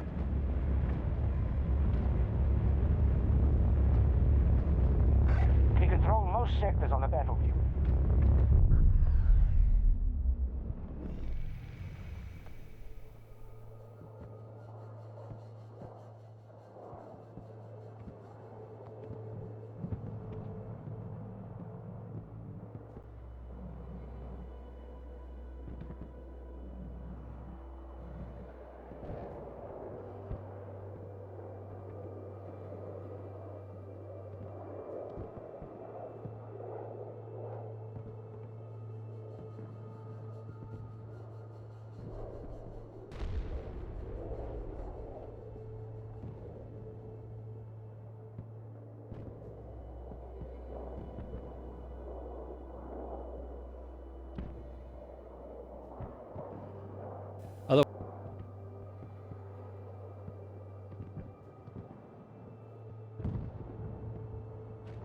Your mother. Can I interest you in a Kundalini? They control more sectors than us. This is the path to defeat. Okay. That's a no. Alright.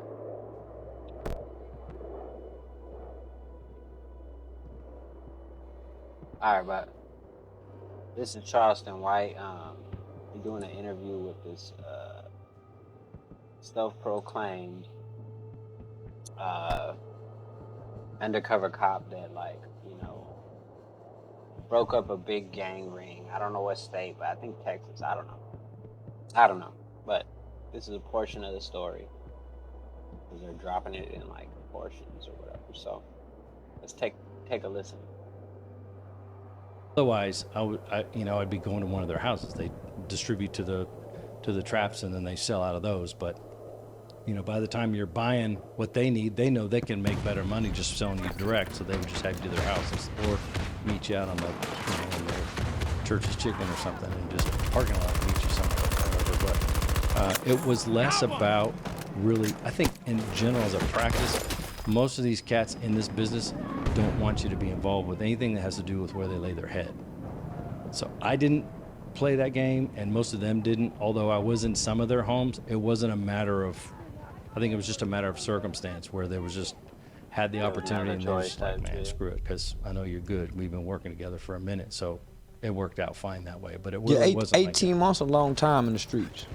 Yeah, I mean, it was. And I know, look, a lot of these guys were more sophisticated than people give them credit because obviously there was all kinds, I mean, this made people ask all kind of questions, but again, it's about the money, it's about everything else, and then by the end, it was just really about me figuring out the distress, the feelings that I got, the stress of having to arrest people that I really felt for, that I really wanted them to do well for themselves, and only a few gave me an opportunity to testify, and I did testify as to their character. I went in the federal stand and testified. That's how you know a human. For them. He Jay Reed. That's how you know a human. He Jay Reed from N2D. That's crazy. Yeah, that's how you know a human. But I'll admit, you ain't no cop. So many of the guys. JT. You ain't no cop, JT. So many of these cats didn't give me the opportunity, and I understand now, but at the time it was killing me because I was like, man, you know, we'd sit across the table, me and the FBI agent, and you know, debriefing, and they're sitting in the feds, and there'll be some of them would just say, you know, she'd be berating them about, I know you did this, and they'd be saying, man, it's not true. T, tell her it ain't true. You know, you know what I'm talking about. And they just talk to me like I'm still T, like, and I'm just like you're not the police. But you're breaking my heart, dude. You're breaking my heart because I'm sitting on the other side of the table. Come on, man, tell the motherfucker I ain't this bad. Dude, it broke my heart. It was tough, you know, because I was like, man, dude, I'm on the other side of the table, but I want to please tell her the truth. Holy you know, shit, I killed all them motherfuckers. So the conundrum was that at that point, I was like, dude, Fucking 'em just up tell them now. the truth because I promise I got you. It's going to be the best Shit. way Y'all because didn't see it though. they're trying to do right It's by crazy. you, and I'm swearing for them. But they're like, dude, I've been knowing you for Yeah, 10 months hell of them or motherfuckers. however long. So you're and they're telling- like, dude, I don't trust you now. So, And so so you're telling this U.S. prosecutor this is a good guy.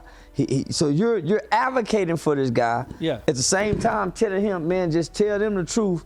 And she's saying, hey, Teague is not telling me the truth, so I can't work with him. and they just and then or sometimes they just give me the bird. Sometimes they'd be like, because they really hurt, like you done. Like, yeah. because I screwed him over. Which look, I did, I get it, but I was really like, no, dude, you didn't. You didn't screw him over. This is how this shit goes, man. It's part of the game. Yeah, I know it's part of the game. Nah, you didn't screw But him over. it's not the only part of the solution, and that's honestly to where it came down to, because it really was just about the fact that of all those roundup, we had 104 kids left. I got to meet one. Yeah, I got that's how I got to know you. I got to encounter one of those parents whose mother was heavily involved into that operation. Yeah. Who child witnessed a suicide, I believe. End up growing up getting involved in some robberies, and so Yeah. that's how I heard about you. Well, that's how we fix it. The arrest is a part of the problem. Sorry. Yeah, there was a lot of kids, man. There was a lot of kids left behind. Most people don't know the hope for them. That you do a lot to keep those doors open. So yeah, that's why I thought it was important for you to have these interviews. So. Well, I appreciate So okay. So you build a friendship with a lot of these people. Yeah. You connected. They kind of look at you as, I mean, you playing Madden with them. You know, you playing not video all games of them, and but stuff with them. certainly some of them. Yeah, for sure. Yeah. But you know a lot of them, right? Yeah. Throughout that time before you started to build that connection with them, do you witness some of the atrocities or the things in which got you involved in this whole thing in the first place? And does that pull on you as far as forcing you to wrestle with, I'm on this side or I'm on this side? Because on one side, you're looking at it from a friendship perspective. Yeah. These my guys, right? I've been spending an extraordinary amount of time with them. We connected. On the other side, listen, I got involved with this thing in order to fix what was going on in this environment because it's too much violence and whatever. How do you wrestle with that while you in it? And do you have any kind of identity crisis that then force you at the end of the night or when you lay your head at night, it's like, what do I do or what am I doing? Yeah. I think most of it, I was ignorant to how it worked. I never worked for the feds, and all of a sudden I'm in the middle of all this stuff. So they're giving me resources and stuff, and so I'm rolling with it. Mm-hmm. I keep thinking in the back of my mind, that's going to be a dude that we try to give a break. This is going to be a dude that we're going to try to work with. And I'm thinking that in my mind, like I have control over that. Mm-hmm. Yeah. I have very little control over that. And the stuff I had control over, I would tell them I could control because, again, if they will let me get on the stand and testify in federal court, that's the best thing I can do. Because they can ask me the appropriate questions and I can testify as to their character, the things that I see, the promise that I see, and all it is my opinion anyway. You know, some of these cats are getting out and going right back to the game. Other guys are starting to get out and they're keeping their nose clean, and I think that's absolutely fantastic. I mean, that's all you can hope for. But again, it's only part of the problem. So the arrest, it's almost like when you have sex trafficking people, they always come to our company and say, man, we got this project, we want you to help us come in, we're going to go bust down doors and rescue all these women from sex trafficking. I said, and then what? That's not solving the problem. All that's doing is putting people in danger to bust down the door and go through the process of executing a warrant, dragging these women out of a terrible situation that they don't know how to deal with, and they're going to turn around and go right back, and you're going to be serving search warrants every 6 months and finding the same people. And so that's part of the problem that I saw in retrospect, just having experienced it and looking back. I'm like, now that we know there's 104 kids left behind after we arrest 51 people, how do we keep the next T from coming up 18 years later and having to do this crap all over again? So what do you, wait, you said you busted 51 people. Yeah.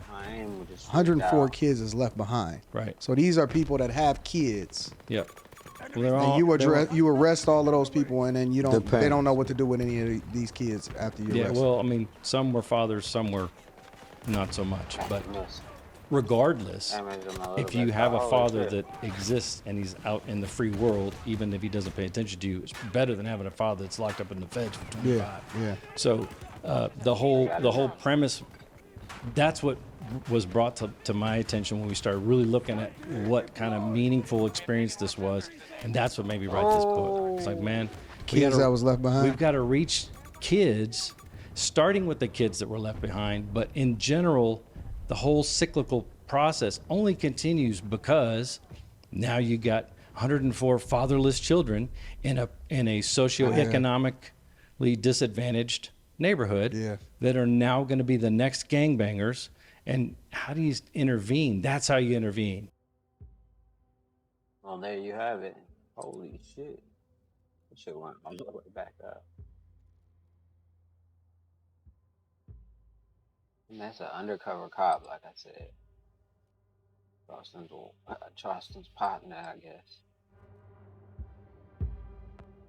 Is it me, or is the Battlefield music playing just all night? Oh no, it cuts out during the game? Alright. Yeah, right now, it's fucking sweat. Holy shit. Matter of fact, that's what I'm gonna do as well. Shooting at me like I'm the bad guy.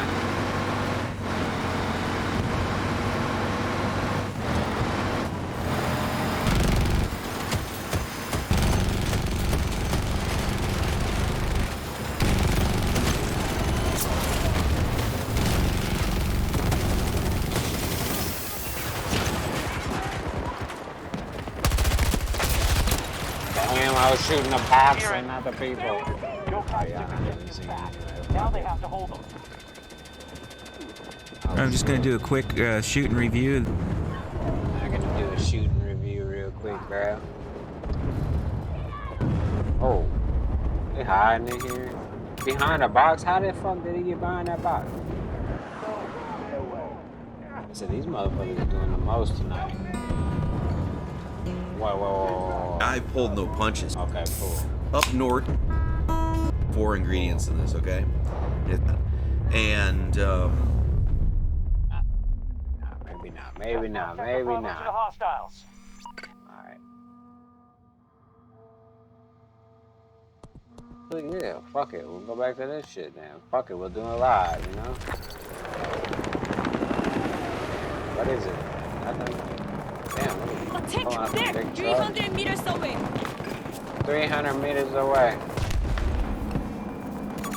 Hostile tank.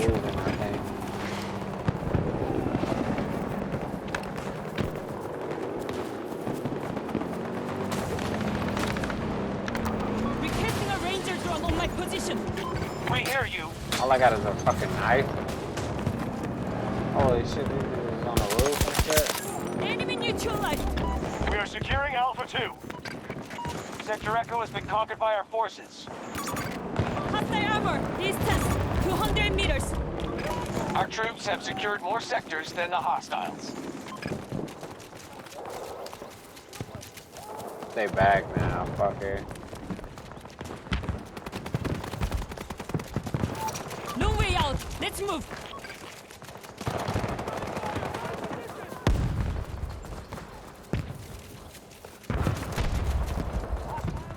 I know they're coming from over there, too.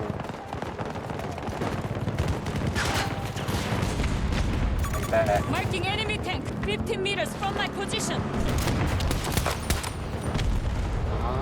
Sector Echo has fallen to the hostiles. Oh, Sly got him before I could.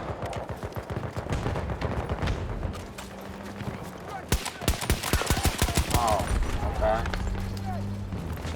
We have started an attack on Alpha 2.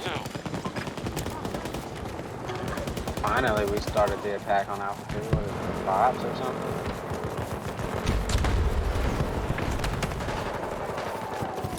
EMG active.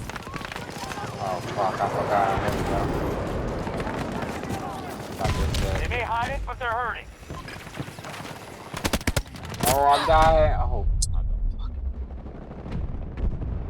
course, I didn't see him until it was too late, but well, I can't see it right now. It's too early. Alright, let's go. Holy shit. Can I mark him or what? When he falling back down. Marking a hostile. Distance. What is he doing? 170 meters. Holy shit. Damn, can't get him. Not no fucking super sniper guy. I find them. Tracking. Objective is under attack. Send a transport to my location. Copy that. Vehicle support incoming. Sector Foxtrot is now in our hands.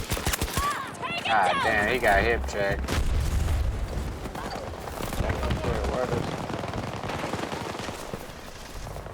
I'm not going with you, bro. You got me fucked up.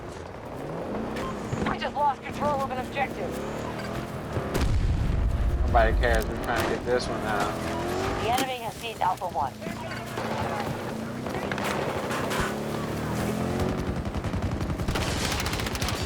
Alpha securing sectors. Enemy has majority control.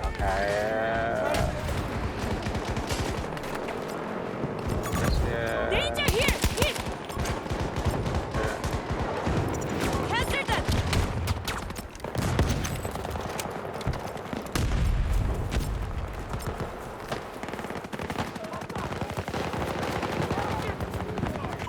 Where the fuck? Holy shit, hold on.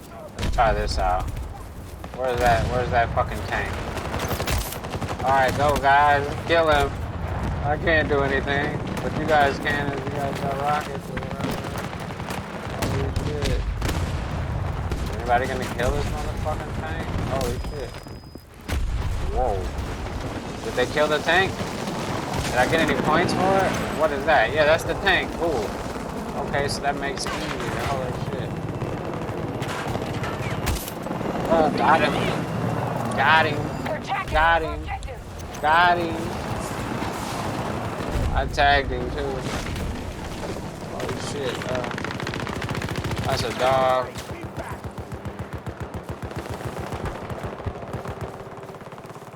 In the shit, boy. It's crazy up here.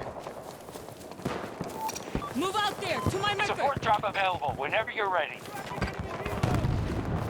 Alright, I still don't know how to use them through the towers. Like, to the left.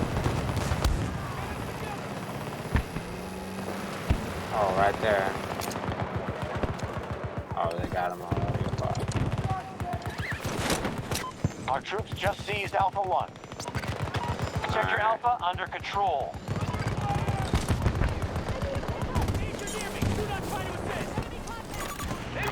An air ranger in my position. Headquarters receiving. Alright, well, I wasn't playing there. Oh. Need transport. Pick me up. Hostile mark. 170 meters away.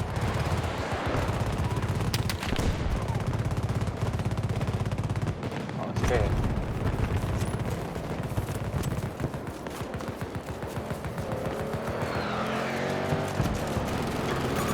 Enemy vehicle spotted. Yeah, boy. Let's go. Kill him. Somebody kill him. Somebody kill him. Tango, on my mark.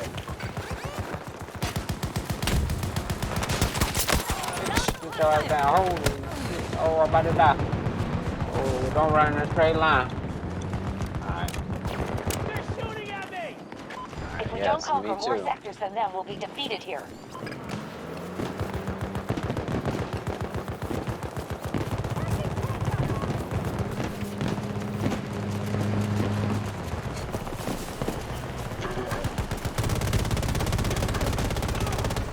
Damn, we got fucked up.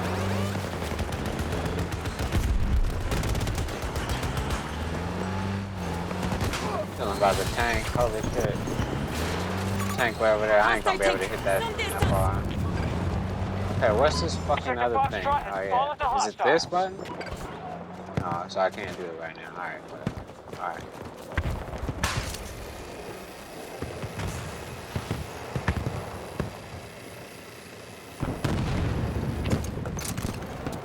Enemy contact marked.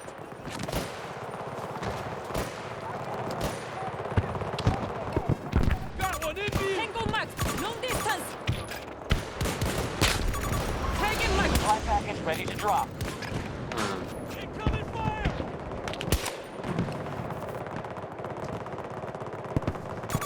Marking a threat! Our reserves are now down 50%.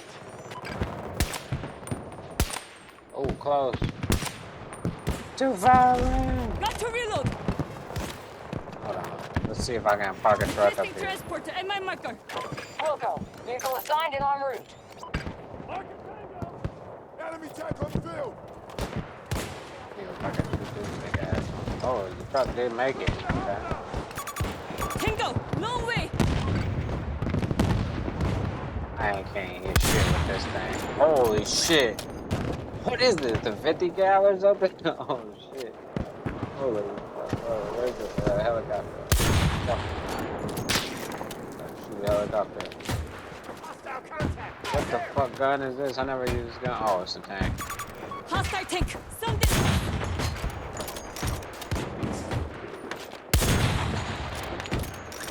Mm-hmm. We now occupy Sector Charlie.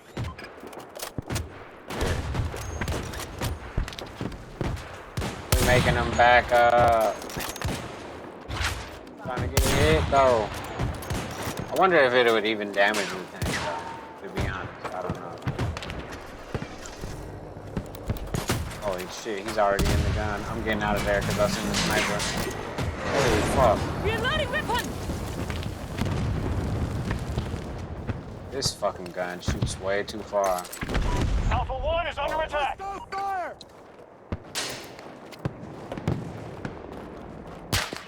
Holy fuck.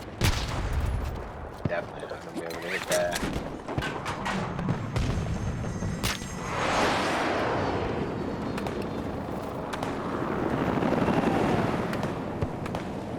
We control more sectors than they do. Make sure you defend our positions. 170 meters. Sector Bravo is under our control. Holy shit. Damn! Damn! They see me coming down the whole way. Motherfuckers was waiting for me. That sniper gun shoots way too far though. You gotta be a super sniper sweat to hit shit with that gun, or shooting from me at least down a hallway or some shit. That's the only way. Hold on. Let's go back over here. Find this shit out. Hey, they finally gave me a tank or something? Enemy forces attacking Alpha 1. Copy that. Vehicle is on its way.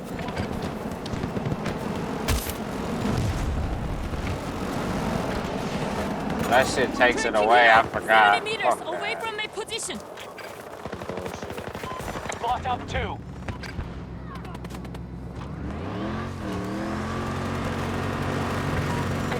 Fuck, of course I drive it straight into a tree. Holy shit. Trying to get this bitch out of here. Alright. Oh. Holy shit. How did I make it out of there without getting shot? That's crazy. Whoa. Oh, I got that other shit on, that's why. Okay. The enemy has secured Sector Alpha. Oh.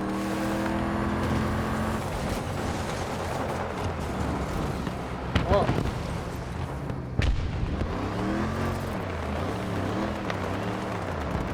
Oh shit, is that a tank? Oh, get the fuck up out of here. They got both? Oh shit. We now Gotta hold take this more one. sectors than they do. Good work. Probably gonna be somebody over here. Holy shit.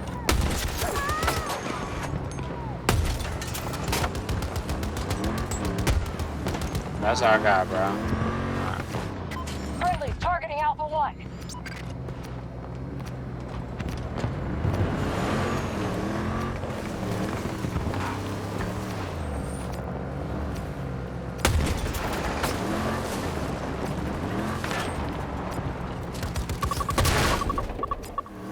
Holy shit.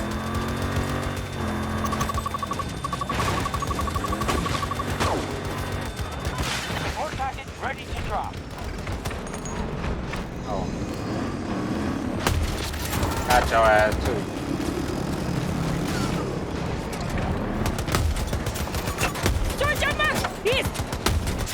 Oh, got your ass too, boy.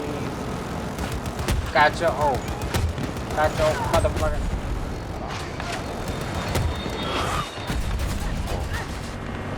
Fuck that. Holy shit, bro. What the fuck? Active protection. Oh!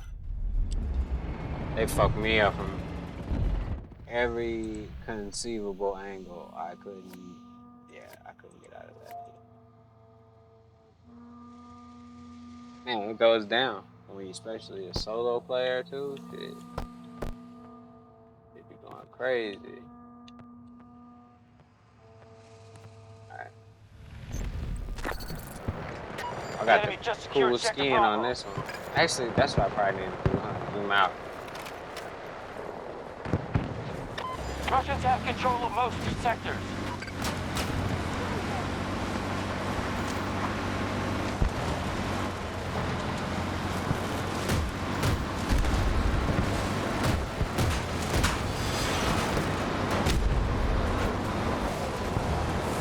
Alpha 1 assault initiated by our troops.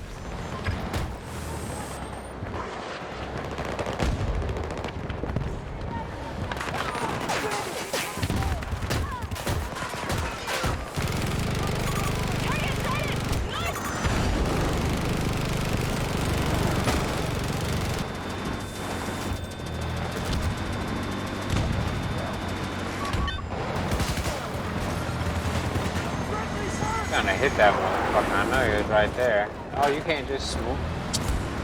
Is that like a... Can't go through that fence or something? We control more sectors than the enemy, but this battle is far from over.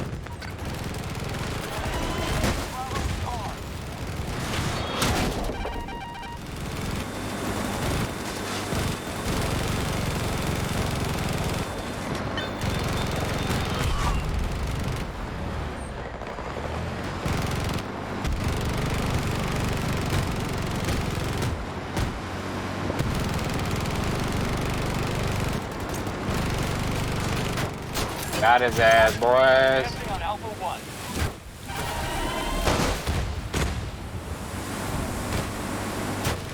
Oh, a tank thing.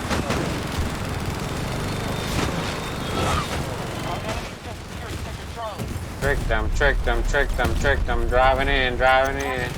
Safe. We'll face defeat if you I'm continue safe. like this. You need to secure more sectors. Objective captured and secured. I can't move, I'm stuck. Wait, I'm wiggling it out. Let's go. We out here. Back on the streets.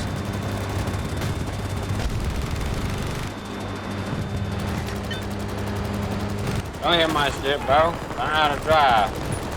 Holy shit, where they at? Over here, let's go get them. Yeah. What I'm talking about. Don't worry, I got it. Holy shit. Motherfuckers. Active protection. How about that? You ain't not. Oh, I got stuck by something. I got active protection. That means it just sends out like a weird radio signals. Fucks them up.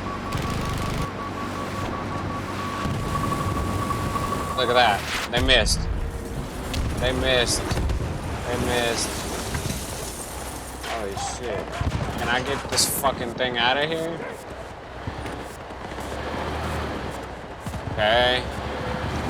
Okay. Okay. Alright. Am I stuck? I'm stuck. Holy shit, I can't get out of this fucking thing. Okay. Just where we want 'em. Hold that territory. Alright, there we go. Nope. Still stuck, guys. Holy shit, have you ever got this thing stuck in here before? Because I just did. Holy shit, bro. I can't see where I'm going. There we go. Not stuck anymore. Hey! We're out of there. Boys and girls, and we're coming to the fight, motherfuckers. Let's go. Wish I knew how to play the fucking music. What? A palm tree of some sort?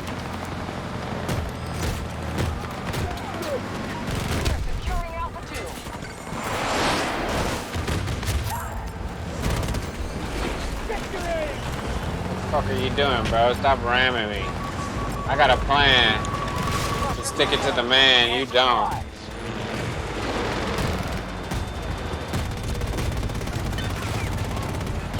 Allied troops have taken Alpha 2. Sector Alpha. Yeah. Alpha troops, boy, that's us. Motherfucker. We is the Alpha troops, motherfucker. Yeah. An objective is no longer secure.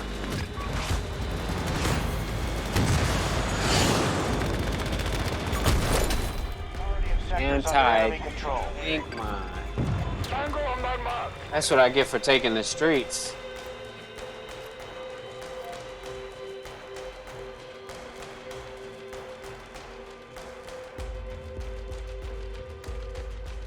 You know? We've lost Sector Echo to the enemy.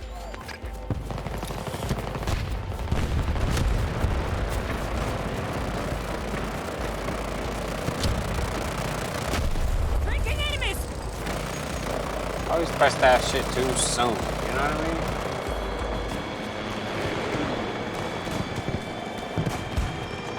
Friendly targeting Alpha 1. Holy shit. It's over. This battle is won. Man. You know what? That wasn't too bad, you know?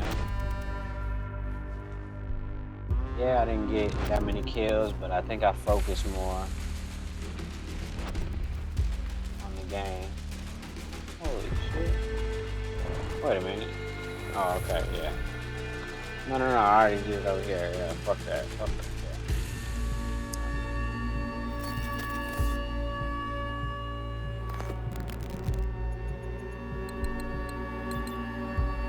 Yeah. No, that's not the one. That's not it. That's not it. I go get something to drink, or should I just drink water? I mean, coffee or water. I don't know. Hold on. Either way, take a break for a second. Give me a second.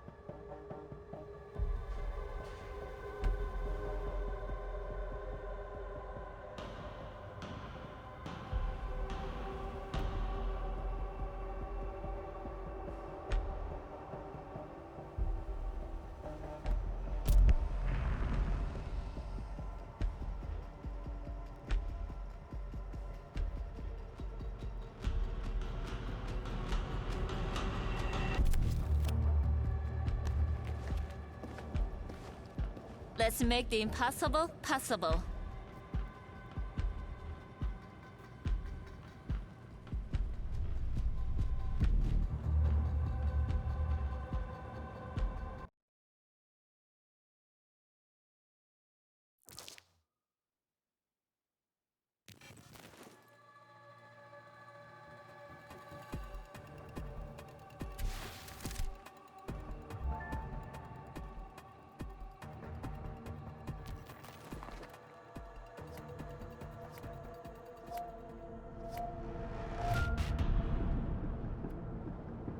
You're being deployed to South Africa in the Richtersveld. The site of an illegal American fuel operation. Their forces aren't looking to launch rockets this time. They want the NOPAT rebels encamped here. If you come across Oz, take him dead or alive. But if you see his machine, leave it intact. We need that tech. The world needs it. And we won't let America's secrets threaten us any longer.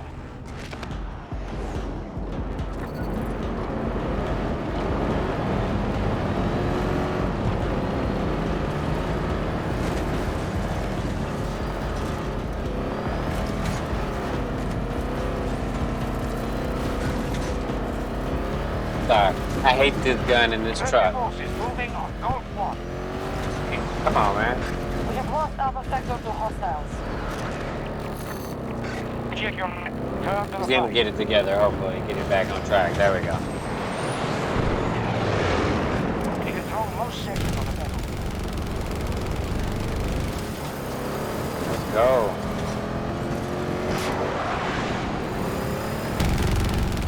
Damn. Oh, this fucking dude's taking the ladder. I mean, the elevator. I said the ladder, my bad.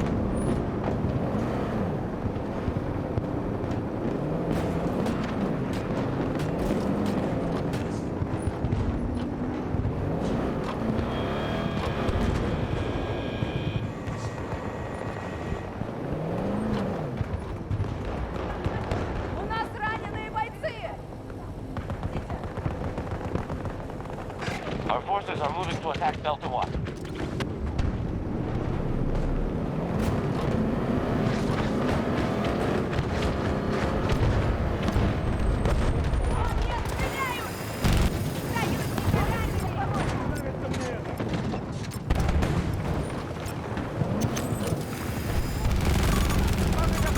Around 70 meters to your position. Marking enemy helo! We have complete control of Delta Sector. Alright, let's see. Holy shit! I forgot which character I had completely. I got a recon character. Not a character that you pop out on people with. Starting assault on Charlie 1. The homie got my back though. Reloading weapon! That's crazy.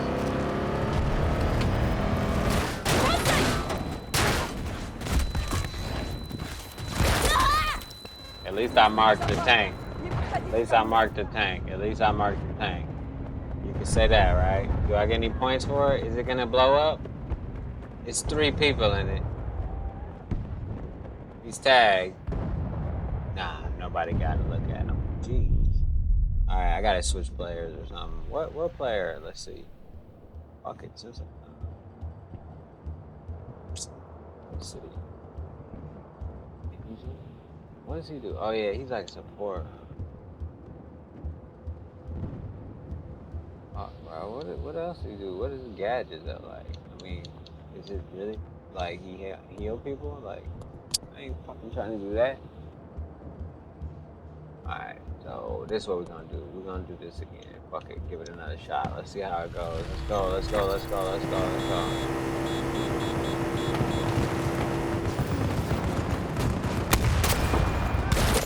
What the fuck?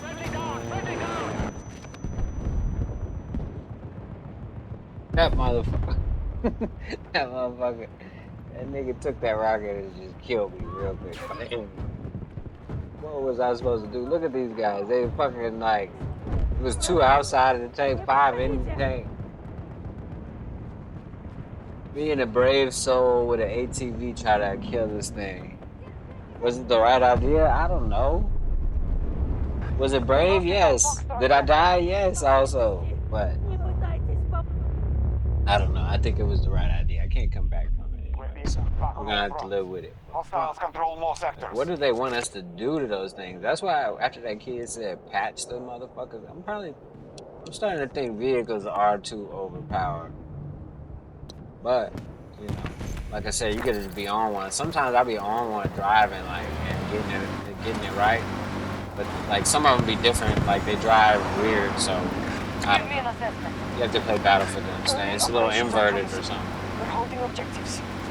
And not even that, sometimes you drive with the joystick as gas and steering. So not only is it inverted, but it's weird. It's just... Yeah. What kind of wheels are on this thing? Like...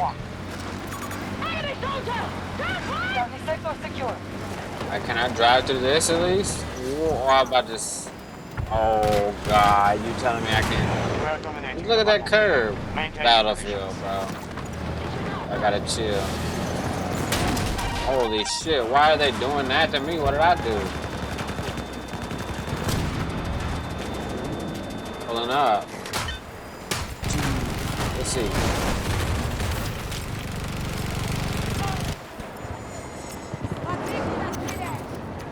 Yeah, I think I should just play support, like drive around, help people. Cause I'm getting shot up like crazy. Troops control Gulf sector. Trying to be an attacker. U.S. troops assaulting one of our objectives.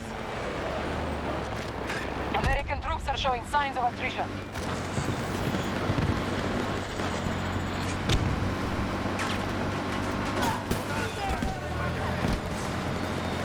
What the? That's pretty tight. Oh. Okay.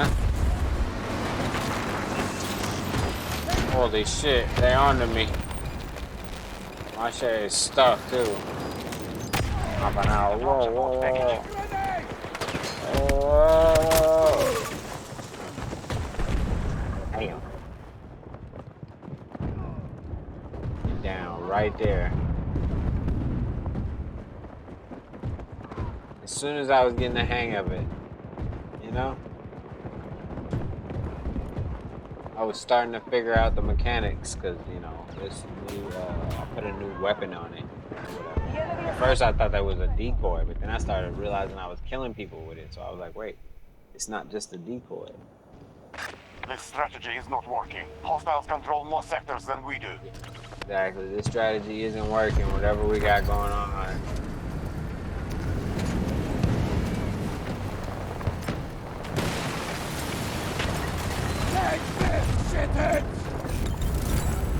Holy shit, is that one? Oh, right here. Spotted a hostile. 70 almost meters killed away him. from your position.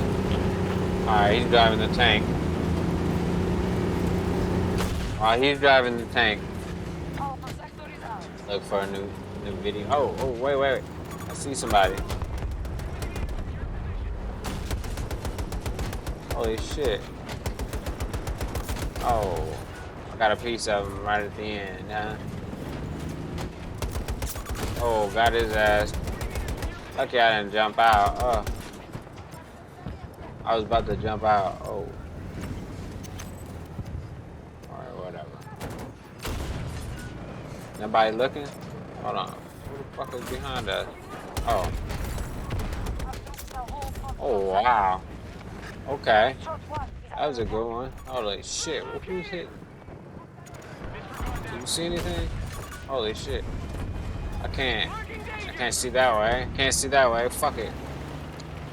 Oh, I see him now. Holy shit. Oh, this nigga threw a fucking bunch of those. Oh, okay. Help me up. Damn. I need help. Bro's gonna get me. Bro's gonna get me. See, bro? I appreciate you. Let's see.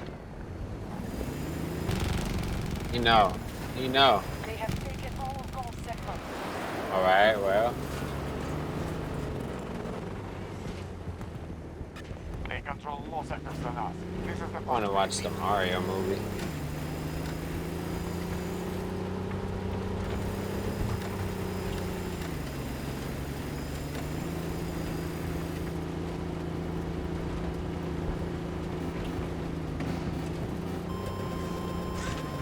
What the fuck?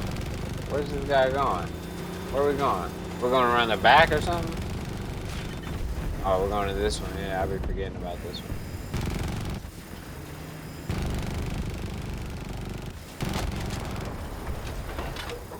What the fuck is wrong with this thing? What does it say every time? He said, motherfucker. They're attacking Hold on. There we go. Cymatics, a vibrational phenomenon. Sound frequency, everything is energy, everything is vibration, everything is electromagnetic and also sound. So let's see this. Wait a minute, hold on. Hold on. You're not going to last much longer. Dude, let me get out of this motherfucking thing. Oh, die, shit, fucking around with that shit. Holy fuck, what the? Was that a person? Holy shit.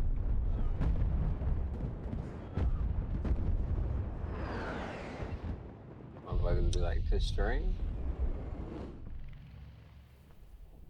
Hey. Like I said, it sucks that they took away the ability to have a fucking rocket with this guy. Bravo 1 attack begun by our forces. You know? Oh yeah, I be forgetting to do that too. I'm gonna get my ass killed. I do every time. Again, I wish it could just be set like a default way to set your guns and shit. But apparently there's no possible way to do that. Maybe there is, I don't know. I gotta Google it like everybody else.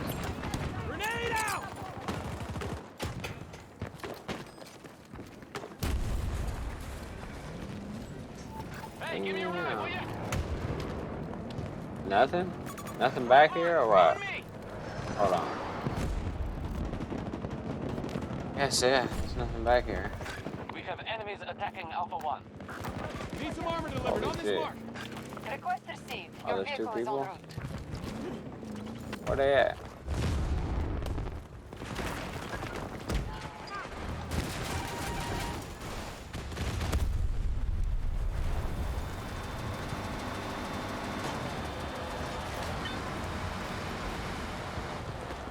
Oh.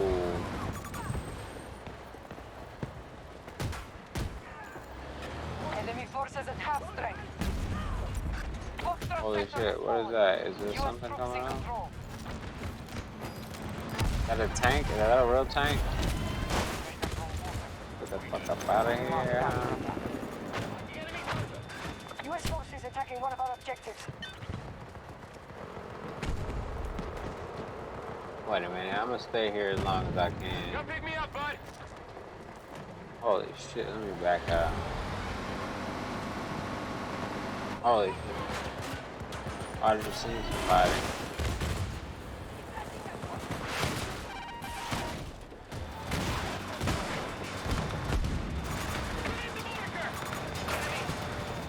Holy shit. I got a level 4 when I drive. Oh. Oh, this thing is killing me too? Okay. I got a bail. Holy shit. Why every time I jump out it's those fucking grenades? Every time I jump out it's that guy in those grenades. I think. It may not be the same guy, but definitely. It's the Oh. That's exactly.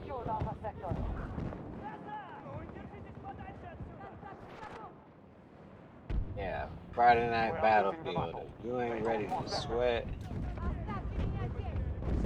over with.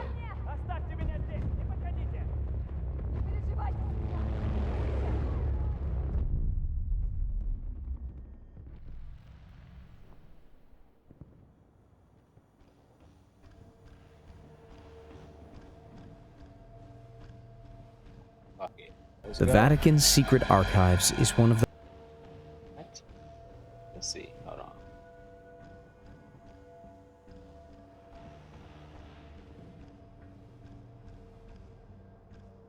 Oh shit! I almost dropped my controller. Holy shit! Holy shit!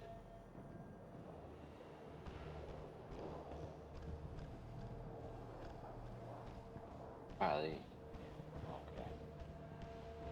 the most prized possessions of the Catholic Church. Tucked within the very religious exterior of the Vatican lies a treasure trove of history, knowledge, and secrets deep within. It's home to centuries of documents and records chronicling the rise and fall of empires, the births and deaths of popes, letters written by kings and queens, original copies of important treaties, and even personal correspondence from some of history's most famous figures. For researchers and scholars, it is a veritable gold mine. But for others, the archives are a source of mystery and intrigue. Rumors of hidden chambers, long-forgotten corridors, secret societies, and shadowy cabals abound. So what secret societies does the Vatican's secret archives hold? I don't know, but hopefully we'll find out after watching this video a little bit or something. Okay.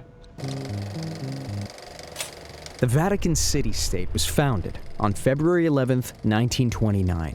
I don't seem that long ago, but maybe that's just me. It don't seem like that a long time ago. Okay. I'll let him go. The origin of the state goes back to Lateran Pax of 1929 between Italy and the Holy See. This resulted in the recognition of the entire and exclusive sovereignty of the latter over a territory corresponding to the city of Rome, with a formal agreement also establishing Catholicism as Italy's religion. The Vatican has a population of around 840 and an area of approximately 108 acres, 44 hectares. The city is in Rome, Italy, and is the world's smallest independent country by population and area. The city symbolizes the Roman Catholic faith, and its power and influence on religious people cannot be denied. The Holy See's authority extends over Catholics throughout the world. The Vatican Palace, north of St. Peter's Basilica, is the Pope's residence within the city walls. The Pope is considered one of the most influential people in the world due to his religious influence. The Etruscans were a mysterious people who settled in central Italy more than 3,000 years ago.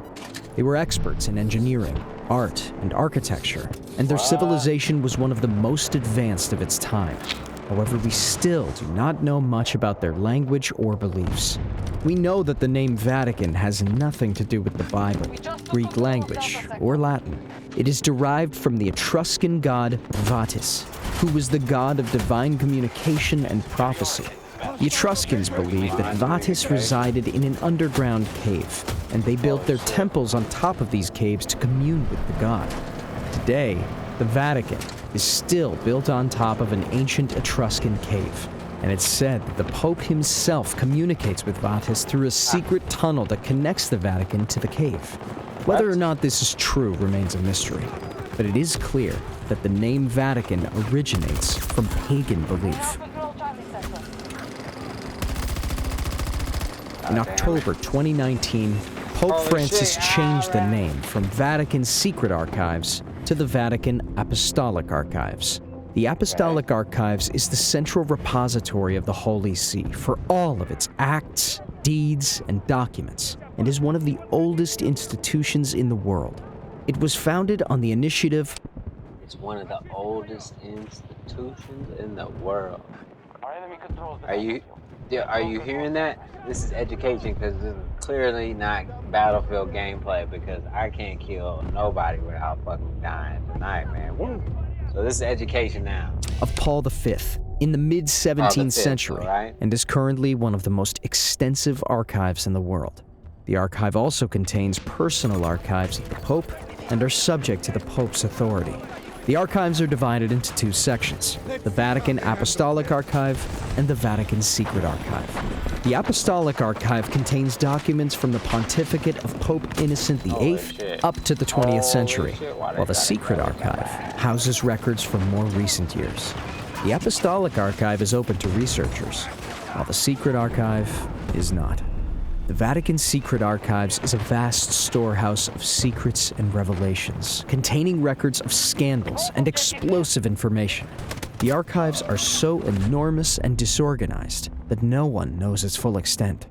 One expert claims that there are only 24 miles or so of shelves for the archives. However, the Vatican recently admitted that there are 85 linear kilometers, 52 miles of shelves. Additionally, there are 135 fondi, or individual archives, separate from these shelved entries. These include not only records of papal decrees, chancery business, and the like, but other materials, such as the records of prominent papal families, suppressed religious orders and monasteries, and those of nunciatures or church embassies. Most of this has never been examined, much less indexed or cataloged. The access is strictly controlled because of sensitive information, such as information regarding the Inquisition, a group of institutions within the Catholic Church whose aim was to combat heresy, conducting trials of suspected heretics. These types of information can only be seen with permission from its successor organization, the Sacred Congregation for the Propagation of the Faith. Nevertheless, the Vatican's secret archives is a valuable source of information for historians and researchers seeking to uncover the truth about the Catholic Church and the world around us. The Vatican's secret archives have held some of the world's most valuable and dangerous documents for centuries. But in recent years, the archives have been embroiled in controversy. In 2015, a group of researchers found evidence that the Vatican had hidden away dozens of controversial documents detailing sexual abuse by Catholic priests. The researchers claimed that the Vatican was more concerned with protecting its reputation than safeguarding the abuse victims. Then, in 2018, another group of researchers discovered that the Vatican had destroyed hundreds of important files relating to the Holocaust. The Vatican insisted that the files had been removed for reasons of conservation, but many believe they were destroyed to protect the Church's image. The controversy surrounding the Vatican's secret archives has left many wondering, what else is being hidden away from public view? What other dark secrets are buried behind its walls? According to some rumors, the Vatican archives contain evidence of extraterrestrial life. The most commonly cited evidence is a series of skulls that are said to be of extraterrestrial origin. Some people believe that the Pope is in league with these aliens, and that they are working together to implant everyone on Earth with computer chips. While there is no concrete evidence to support these claims, they remain a source of fascination for many people. If the rumors are true, it would mean that the Vatican is sitting on one of the biggest secrets in history. Perhaps one day we'll know the truth, but for now, the Vatican remains tight-lipped on the matter of the extraterrestrial. In 1891, Pope Leo XIII released an encyclical that would profoundly impact the Catholic Church.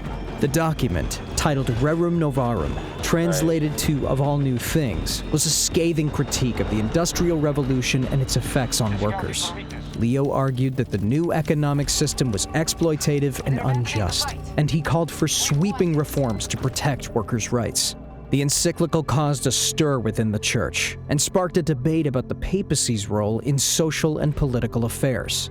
In the years that followed, papal encyclicals became increasingly common as popes used them to speak out on various topics, from poverty and war to contraception and abortion. Today, papal encyclicals are an essential part of the Catholic Church's social teaching and continue to shape our understanding of the world around us. For centuries, historians have debated the existence of Jesus Christ. However, a new theory has emerged that the Vatican is hiding the proof that Christ never existed. The theory is based on reports that the archives contain communication between Emperor Nero and St. Paul. According to these reports, Nero was alarmed by the spread of Christianity and questioned Paul about its leader. In response, Paul allegedly told Nero that Christ was a real person who the Romans had executed. However, some historians believe this story was fabricated to appease Nero. If true, it would mean that the Vatican continues to hide the truth about Christ to maintain its power. Regardless of whether or not this theory is true, it's clear that the debates surrounding Christ's existence will continue for centuries to come. The Vatican Archives is said to be home to the world's largest collection of inappropriate children videos. Whether or not this is true, the fact remains that Copenhagen's Museum of Erotica contains a vast and varied collection of salacious material, ranging from paintings and photographs to films and toys. In addition, the museum also holds a significant number of erotic writings, including those by National Review founder William Buckley Jr. and scholar Camilla Paglia. Given the size and scope of the collection and current modern history of negative press, it's perhaps not surprising that the Vatican archives have been linked with these shocking and inappropriate rumors. However, the true nature of the collection remains a mystery. Some people believe that despite its disillusion in medieval times, the Illuminati has solely built itself up, with its members placed in some of the most powerful positions across the world. One such powerful office is the Vatican, where many prominent members are believed to be part of the Illuminati. The idea of the Illuminati controlling everything may seem far-fetched to some, but when you consider the evidence, it makes a lot of sense. For example, the Vatican is an immensely wealthy organization, with an estimated worth of over $30 billion.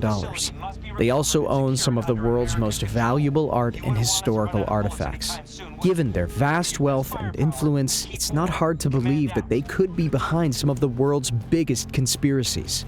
So next time you see something strange going on in the world, don't be so quick to dismiss the idea that the Illuminati could be behind it. Don't be so quick. The Third Secret of Fatima is a controversial document hidden within the Vatican archives. In 1917, 3 children from Portugal claimed to have received a prophecy from the Virgin Mary, one of which was witnessed by thousands of people. The supposed suppression of this third secret fueled rumors that its contents were regarding a nuclear holocaust, natural disaster, and so on. The release of the contents of this secret in 2000 did not do much to quell speculation. Many believe that the third secret is still being withheld from the public.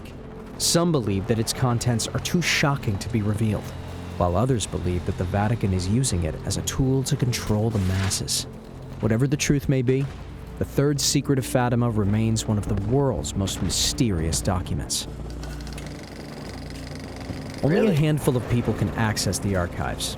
Even then, they are only allowed to view specific documents. Some believe there is more to the Vatican archives than meets the eye. For example, some believe that hidden away in the archives is a time machine known as the Chronovisor. The Chronovisor was allegedly built by an Italian scientist and priest, Father Pellegrino Maria Ernetti. Ernetti was said to have reverse engineered a device that an ancient civilization had left behind. Using this device, he was able to view events from the past and future. He even claimed to have witnessed the crucifixion of Jesus Christ. However, no record of such a device exists, and Ernetti took his secrets to the grave when he died in 1994. Nevertheless, some believe that the Chronovisor is still hidden in the Vatican archives, waiting to be discovered. For centuries, the Vatican has guarded its archives closely, only allowing select scholars access to its wealth of documents and artifacts. However, in recent years, the Vatican has begun to open up its archives to a broader audience, and scientists have been able to study some of the Church's most closely guarded secrets. What lies hidden within the archives is anyone's guess, but there are sure to be many secrets that have yet to be revealed. Given the history of the Catholic Church, it's likely that some of these secrets are pretty shocking. If and when these secrets are ever revealed, it could change our perception of the Church forever. Wow. Unless your perception of the church was already, whatever, pretty bad, then you probably wouldn't change your mind, you know? But, I don't know. That's for you to find out. Need a ranger deployed at my marker. Yourself. Message received. Charlie 2 has fallen to the hostiles. Holy shit. They've taken Sector Charlie. Can we get a couple kills in a row or what? Got to start securing sectors. Enemy has majority control. Alright, come on. Holy shit, did I get hit? Holy shit. Gosh. Okay. You pick me up. I'm in a fight.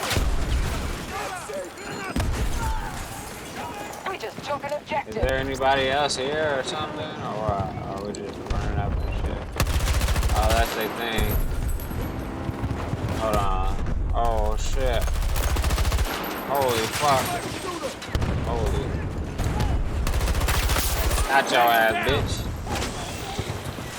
Gotcha, bitch. Holy fuck. Do I see anybody? Yes. Gotcha. Oh, they gonna get me now. So you gotta be on your shit on Saturday night, boy. He got gunned down trying to save me. I feel him though. Ooh. I spotted him a few times. See if they can get him. Yeah, they can get him. Get me now. Get me, medic. Medic. Help me, please. Help me, please. Please. Give me an update. Help me, please. We're executing the plan. Holding Help me, sector. please. Hey, I'm dead. That's it. Yeah, what?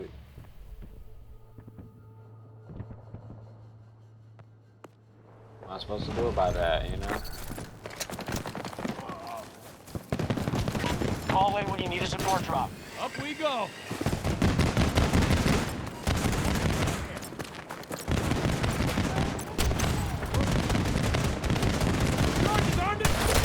Oh, I blew myself up. I blew my motherfucking self up. I was too close. I was too close. Basically, we call that the kamikaze. Because I could have ran away probably and then blew it up. I mean, I tried that, but I guess I didn't run way far enough. Be honest, you know. Be honest, that's what I was trying to do. That was you know, the like, yeah, that was definitely the move. But do things always turn out? You know, no, they do not. Oh, I couldn't. Oh, that was good. I shouldn't be over there. Fucking at their base. That's just fucked up. Sector Alpha just fell to the enemy. Alright, I was lost anyway. I need a ranger to put in my marker. See if I can get Copy this that, shit task together. force.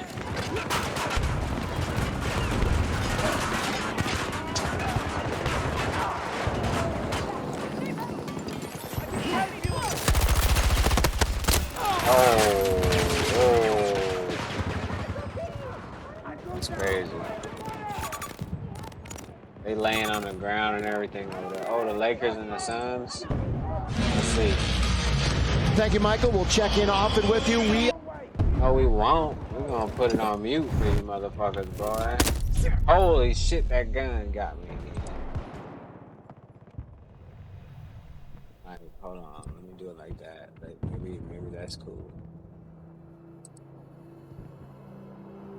Cause like, I'm just watching the highlights. That should be okay. Yeah, you know? It's really just the highlights, though. Bad. Matter of fact, you can't even see the score, so you still, you know, you definitely gotta watch the game. So keep coming. Watch the game. One of our objectives has been attacked.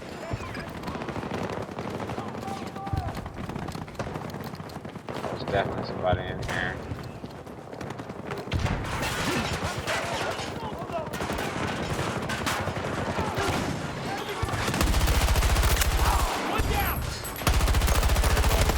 Holy shit.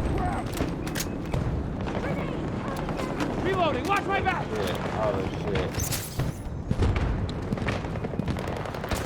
They're dropping it from the ceiling or something? Because, you know, that's a thing, you know?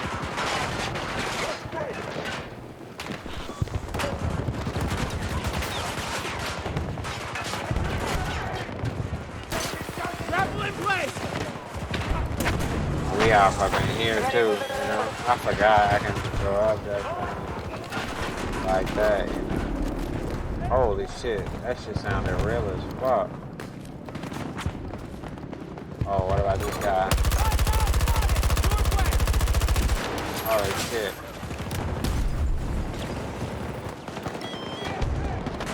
Charlie 2 targeted by the enemy. You bitch. Alright, where we at?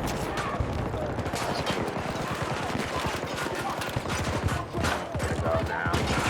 I know where to go now.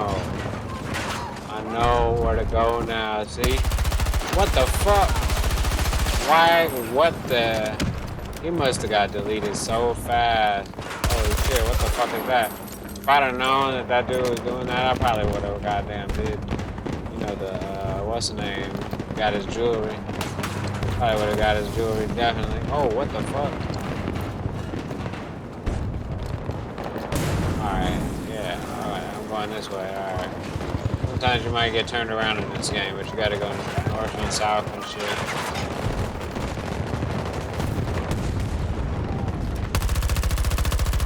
Holy shit, did I miss all those shots? What the fuck? What the hell?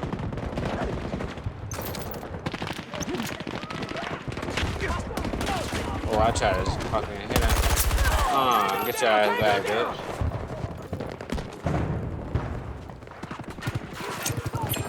Outgoing!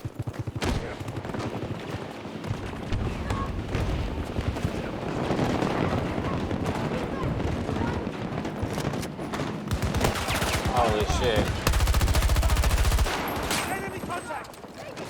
I don't know what we were shooting at. Oh, right here. Oh, okay.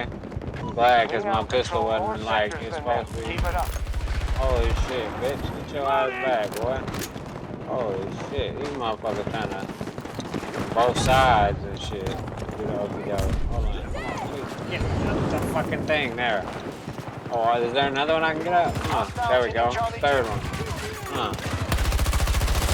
Oh, why the fuck did they have me fall on the ground like that, though? See, that's what I get for fucking around trying to jump on shit. You know?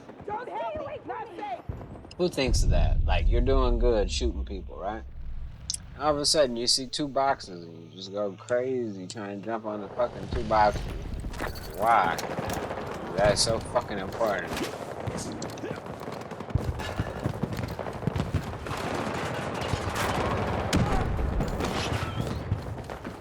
Oh, holy shit. What the fuck is this guy at? Is there still one person here? No, okay. God. It's crazy. Holy shit. Is it? Can I do this? I wish. I hope so. No. No? Oh, that's some bullshit. Alright, that's ass. That'll be.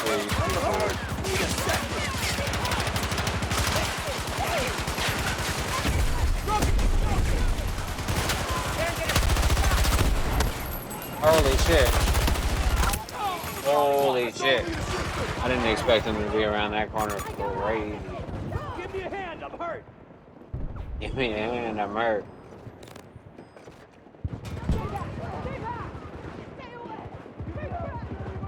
Damn. Alright, whatever.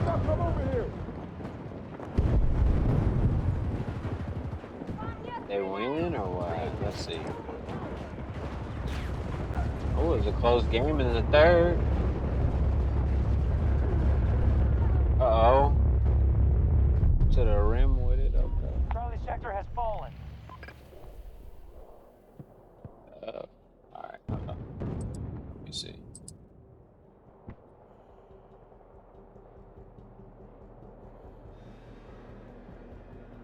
Fuck it. We control fewer sectors than them. This is not acceptable. Yeah, I know, right? It's pretty unacceptable.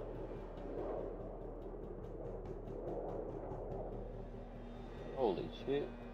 Okay. I think I keep getting tricked by that shit.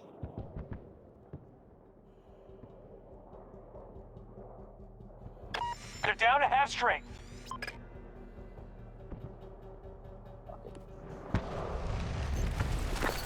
Why would they put me right here, though? Fucked up. We're with you, squad leader. Oh. So they ain't give me nothing? Oh, fuck. Oh. Delta has fallen to hostiles. Early. guy comes flying through the air with the greatest of ease to kill me. You know it's Friday. Look, and he's got his partner right there beside him. You know it's Friday when you know you got the partner right there beside it. That's good.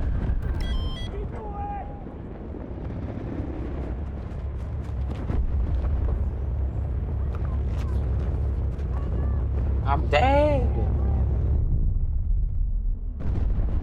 Fucking dead, man.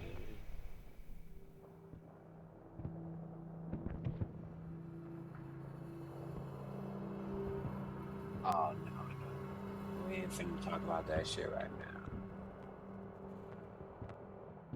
Definitely not finna talk about that shit right now. Holy shit, Indiana Jones got a trailer? Holy shit, wait. Missed that. When did I miss that? How did I miss that? Did I'm not subscribed to all Indiana Jones news on Google or what? Tango marked! West! Okay, so wait. I don't know.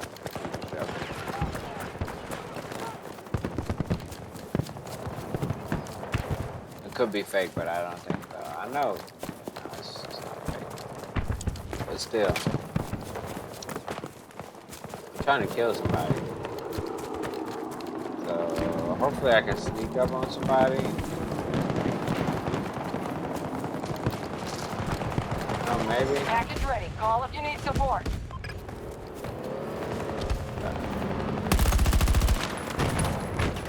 Hostiles attacking Bravo 1. Holy shit, he popped out on my shit, boy. Ever running a straight line? Yeah, I know. I know, he's right. Chad, he's right, Chad. Don't. Got to start securing sectors. Enemy has majority control. It's too late, man. I'll holla.